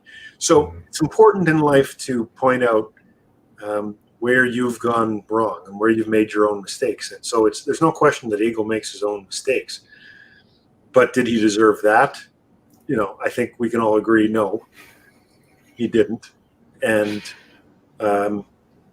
but that's not everybody gets what they deserve in life, you know. And one mistake, or you know, he did stumble upon this pretty screwed up child that he did not take seriously, and well, he paid a pretty terrible price for that. But there are some other scenes in the books to come. There's an even worse. Oh, nice. So you'll get there and you'll know exactly what I mean when it happens.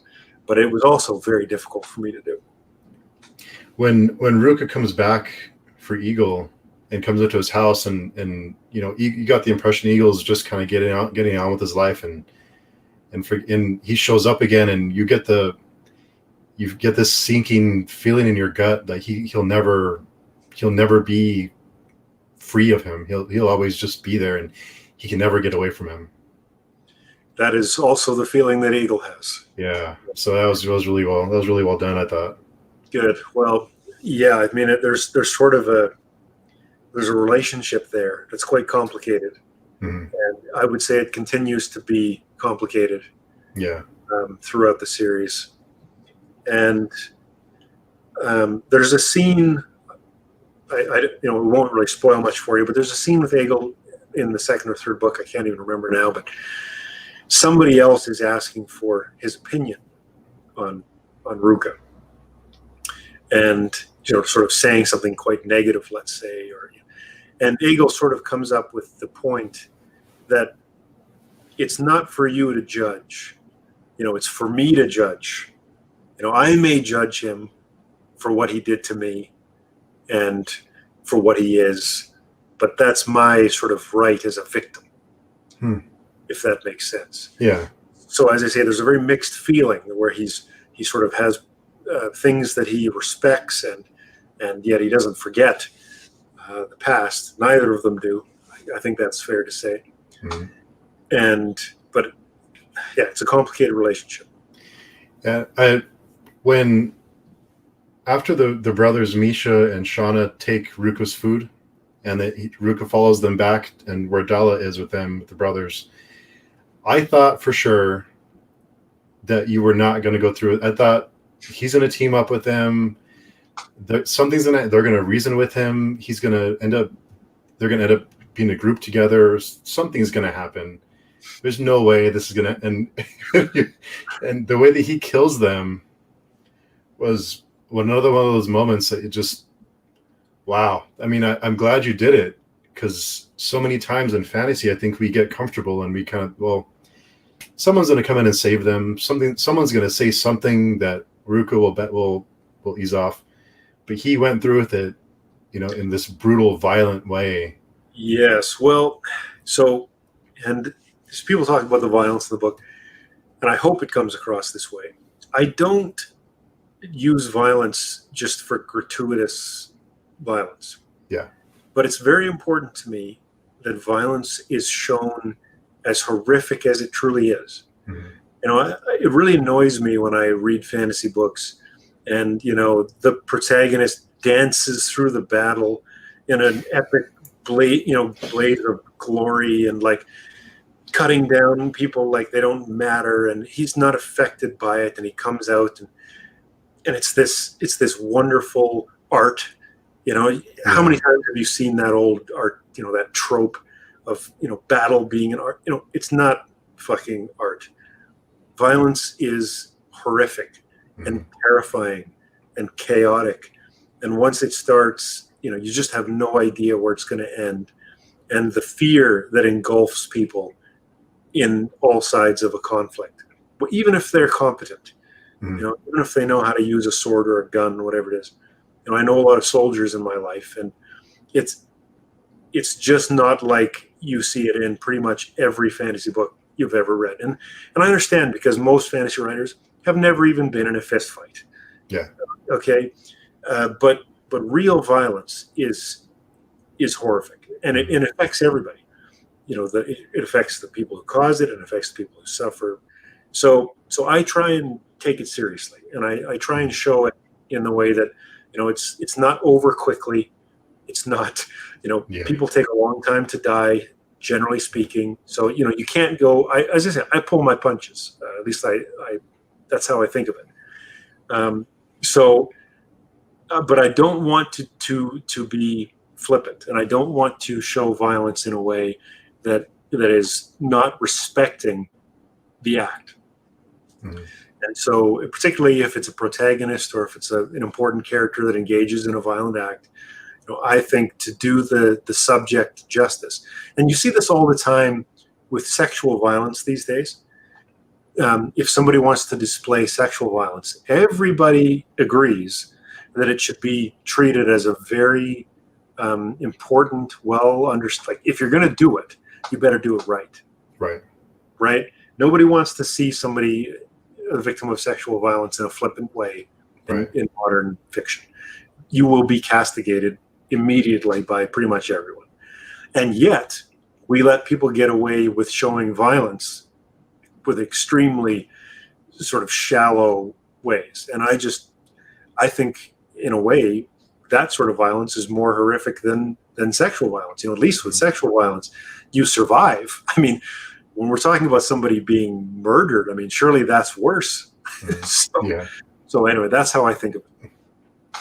It's funny you mention that. When towards the end of the book, when they try to ambush Kale, I forget exactly what he says to himself, but he says something to the effect of, once everything starts in motion, he knows that it's not going to stop. Like, he has this feeling like it's just him, this like loneliness in his gut, that this like hopelessness. He feels that it's life or death. I thought that was the way he described it was really, you got that feeling that there was no turning back. This is going to happen, and I have to fight for my life. Right. Yeah. Well, you hope that that's what happens to you. Yeah. When you get into that sort of situation, you either come to the realization that it's kill or be killed, or you die. Mm-hmm. I mean, there's lots of people who get into violent situations who kind of freeze up, who they allow their sort of civilized morality to follow them, where they think this is wrong. And actually, in many wars, like even if we're talking about World War I or World War II, there's been quite a lot of studies of this. Most men shot up or shot down because they were not that interested in killing. So they would be in a difficult combat situation, and they would be intentionally not shooting to kill. It's very difficult to make people kill each other. It's not an easy. It's not a natural trait for people to kill other people. So, yeah, it's hard to make a soldier. Let's put it that way. Yeah. And so speaking of, gonna get a little awkward with this one, but I've seen other reviewers comment on this one, but I was curious about it from your perspective, because there's a couple of sex scenes in the book. What was writing those like? Did you have any concerns over those, or did you have someone else read them, or you just kind of went for it? I just kind of went for it. It's sort of the same thing as the violence, especially if you're doing a coming of age story. Mm-hmm. If this is somebody's first sexual experience, I sort of feel that you owe it to the situation to capture it in a way that's obviously important. Right. So, this is a monumental experience in this character's life. Yeah. And so to just pass over it like it's nothing, I don't think does the deed justice. Yeah. Ultimately. So that's why it got so much attention. Whereas if you're writing a story about a 35-year-old character who's had a dozen sexual experiences, to capture that so explicitly, you're just doing it because you want to. And I'm not even saying that you can't do that. I mean, yeah. Depending on what kind of book you're writing, if you want to explore whatever, that's totally fine. But I definitely felt that you've got this character. He's a virgin. It's the love of his life. If you don't sort of capture that experience in its totality, or at least almost. Yeah. What are you doing? Whereas you're showing so many other things in great detail. I may show a violent scene or a competition, and I'm showing every little detail of that. What is the excuse not to show the sex scene, I guess, is my, other than people's sensibilities saying, ooh, I'm not sure I like that or whatever, but that's, people like it or they don't. Yeah, I think it for me as a reader, their connection felt stronger after those experiences because of what they've been through. So that you could feel Cale the way he felt for Lani after that, and it made that relationship more, I'll say, interesting. But you realized how important it was to him, and why they had that connection. Yes, and that's the point exactly. Otherwise, if you skip over it too quickly, then you don't get the full impact. Whenever you're trying to get people to care about a character, the trick is to get them to feel how the character feels. So you've been a 16-year-old boy, or whatever, your first encounter with a girl you cared about. This is, as I say, this is a life-altering, monumental moment in the average person's life. So to treat it without that sort of respect just didn't seem right. Yeah, no, it worked for the story. It's funny because when now with COVID and everything, my wife had her eyes dilated when I was reading the book.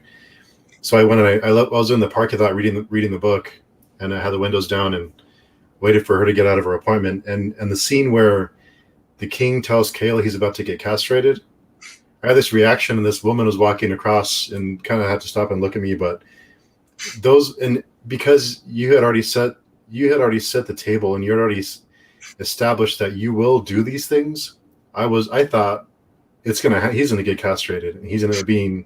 So I thought it was gonna happen. I'm glad that didn't happen to him. But so that's also a common experience. Yeah. So when that happened, it was a shock, but because you had set the rules, I thought, okay, this could happen.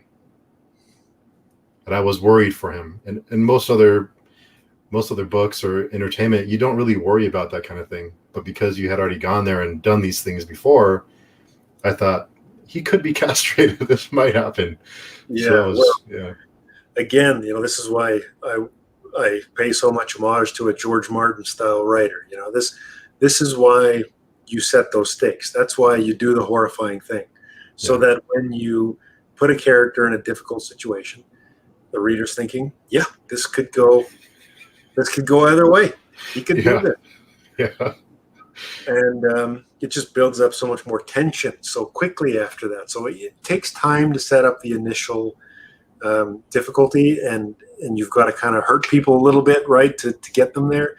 Yeah. But once you've done it, once you've hurt somebody, they're tender. They're waiting. They're thinking, oh God, he's going to do it, and then you're more free.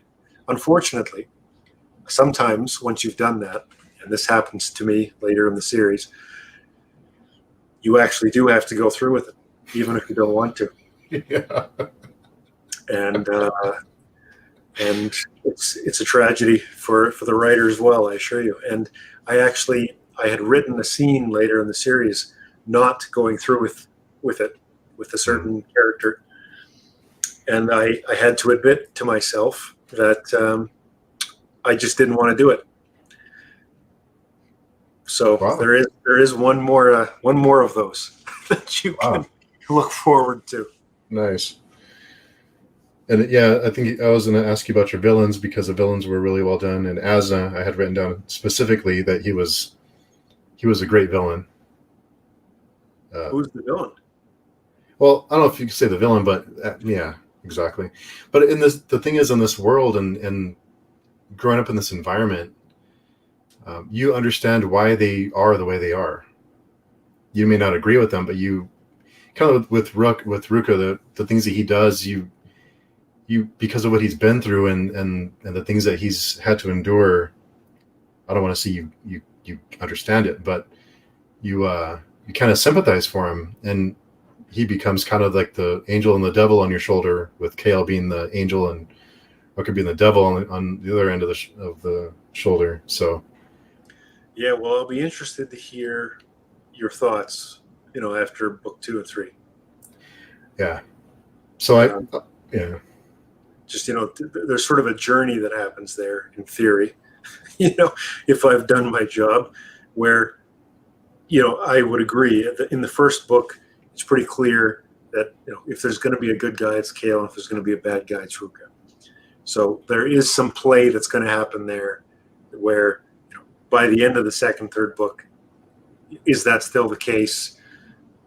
I don't know. And that's up to the reader.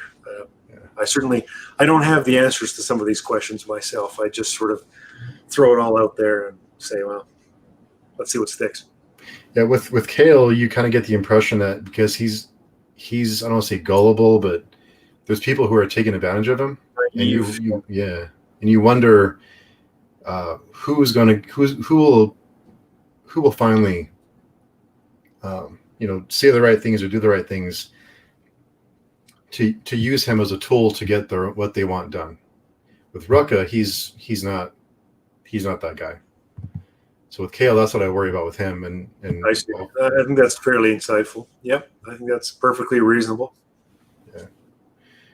And I think I have one more question for you about, and you may have already touched on this a little bit, but I noticed that on your bio on social media and on your website, you mentioned that you write fantasy that appeals to adults. Was that important to you to write a book that appeals to adults and not kind of leave it or not pull any punches, I guess? Was that important to you to have that kind of story? Yeah. I mean, I'm not saying I don't want younger people to read the book by any means. I wouldn't get I guess you could make your own call on this, but I don't think I'd give the book to a 12-year-old. No. I don't know what the right age would be, but certainly when I was young, I was reading books that I probably shouldn't have been, or that, if my parents knew I'd been reading them, or they might have been a little scandalized. But so everybody's different at what age they're ready to venture out into a broader world of slightly darker realities. Mm. But I'm not interested in writing for children, basically. Yeah. Or I shouldn't say I'm not interested in it. That's not what I was doing here. I was writing for someone who, back in the day, and maybe things are different now. It used to be that when you wrote a book for someone who was 17 plus, everything was on the table. Yeah. That you were not concerned about people being scandalized by the content of a book. I mean, that is the purpose of art, is it not? Mm-hmm. So the world has changed a little bit. And again, I guess I'm an old curmudgeon because the world changed, I don't care. I'm doing it my way, and to hell with it. Yeah.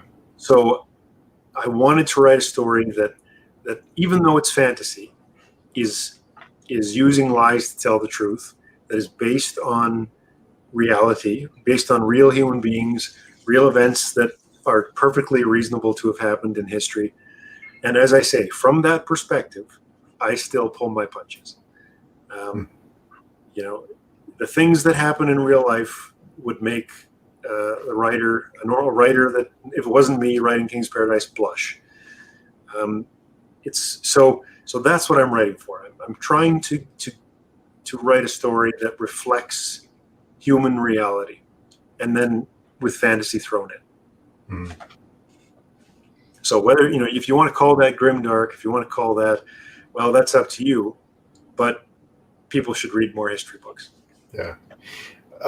So now that you mention it, are you working on any books that you don't pull punches? Or do you have any intention to write a book that you just pedal to the metal and go for it? Because I don't want people to reach for the Prozac,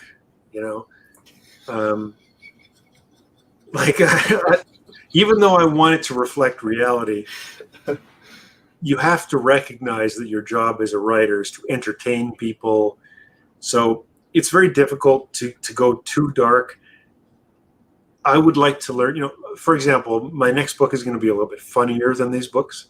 There's not, there is some humor in Ash and Sand, but I would say there's not a huge amount. I think that's fair to say. Yeah, it's fair. Yeah, there are some moments. Gallows humor usually when it happens. So I'm trying to use a bit more humor now. I'm trying to do what I can to lighten the darkness that I want to use because stories, contrast is always best. It's sort of like you're worried about Kale's testicles. Well, to get you there, I've got to employ darkness, right? Yeah.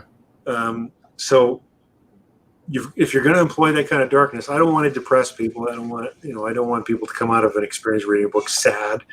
That's not what I'm doing.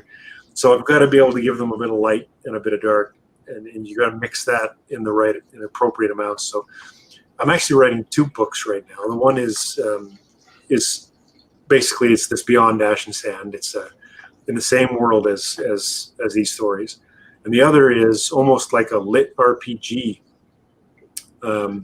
Which is sort of like half game, half book. It's not really fair to say that. I would say it's more like mostly book with just a tiny bit of game element. And it's, I don't know how to describe it, but essentially it's the story of a guy descending down into this dark dungeon. I don't know if you ever played Diablo. Yeah. It has a bit of thematic inspiration from that. And it's going to be a bit more fun, more jokes. So I'm going to be changing up the genre. I'm going to try and do stuff like that. And then I'm going to come back to the Ash and Sand series. Beyond Ash and Sand is the next series. So I'm going to just sort of take a break. I'm going to go back and forth, do another Beyond Ash and Sand book, do something a bit lighter, a bit fun, and then swap back and forth. It's funny you mentioned about how anything that's happened in any book or in your books or most other books, it's not anything near as horrible as what's happened in history. There's a comic book called Crossed. I don't know if it's a horror comic book written by Garth Ennis. And it's basically this virus that these people end up getting, and they do these horrific things. And because it's a comic book, there's visuals, and I would probably call it an extreme horror book because he really goes for it. But at the end of the book, there's a quote at the end of the book that he says, they're for all the bad that they've done, these people who are infected, someone in history has done worse. So it kind of what, when you made that comment about that, reminded me of that book and made you think about, yeah, he's right, because I've seen all these horrific things that these people can do, but in history, even now, people that are on the planet right now were probably responsible for worse. So it puts it in perspective. Yes. Well, most people's knowledge of history sort of begins at kind of World War I, or maybe slightly into colonialism of Europe or from Europe. But there's thousands of years of history before that. And we don't know as much as we do about modern history, obviously, but we know enough. And even when we think about today, when we think of some of the terrible places in the world that still exist and some of the things that happen, ultimately, if you have any kind of functioning civilization that has some rules, that has some hierarchy, things are better than they could be. Yeah. Because there are places and moments in history where there just are no rules. I mean, the rules are whatever you can do. And where the people who run the place are just the biggest murderers, the strongest killers in the land. And so even when we get to medieval history, and that's usually covered by fantasy quite a lot, that is thousands of years, huge amount of technology, and a huge amount of social technology away from what things could be. Yeah. Which is hard for modern people to grasp, because, as I say, we have so many walls, we have so many layers of civilization, from just the religion to the incredible sophistication it takes to get to our economic systems, to get to our democracy. We have no concept, or most people have no concept of what it took, the blood that it took to get the building blocks that allow us to live our lives in these unbelievably safe bubbles where we can put our heads down at night feeling safe. Yeah. I mean, that is just in itself. And, you know, all you have to do is think of nature. You know, anything that's not a human being doesn't have that luxury other than our pets, essentially. Yeah. So I realize that people don't understand all of that. And so I have to pull my punches, as I say, because you can't, people can't grasp the sort of the deadly nature of reality all at once. But I guess I feel some compulsion to try and to share some of that, ultimately, because what I want for readers is gratitude. I want them to be happy. I want them to realize how wonderful our world is, you know, that they don't live in the land of ash, that they don't have to make the choices that Ruka has to make, and to compare and contrast that versus their own existence, so that they can just be so thankful for their own lives and for their own cultures and civilizations wherever they might live. If you are reading this book, you are lucky. You're a very fortunate individual, because you can speak English or you can read English, and you've got the time to read this book. So be grateful, enjoy life, because it could get much worse. And here's a tiny little depiction of some characters that have to experience it. Yeah. Well said. Yeah. So it's already been over 2 hours. I didn't realize how long it's been, but I'll go and let you go. Yeah. But I'll go and let you go. Where can people find you? Where can people find your work? Well, if they just Google my name, they'll find my website. That's always easy. But I'm on, you know, they can buy the books on Amazon. I'm on Twitter. I'm on Facebook. I'm on Goodreads. I'm on Reddit. That's not a very useful place to actually communicate one-on-one. But anyway, not hard to find me. Just look me up on the interwebs, you young fellas. Yeah. And Steve, I appreciate the time. I appreciate the interview. It's always fun. Yeah, it was a blast. And I also wanted to ask you, when I finish the trilogy, we're talking about doing a group read. We have a forum that we communicate on. Would you be willing to have a quick discussion with us about the trilogy when we finish it? Sure, happy to. Awesome, cool. Well, I will keep in touch with you on that, and we'll schedule something. Sounds good. Awesome.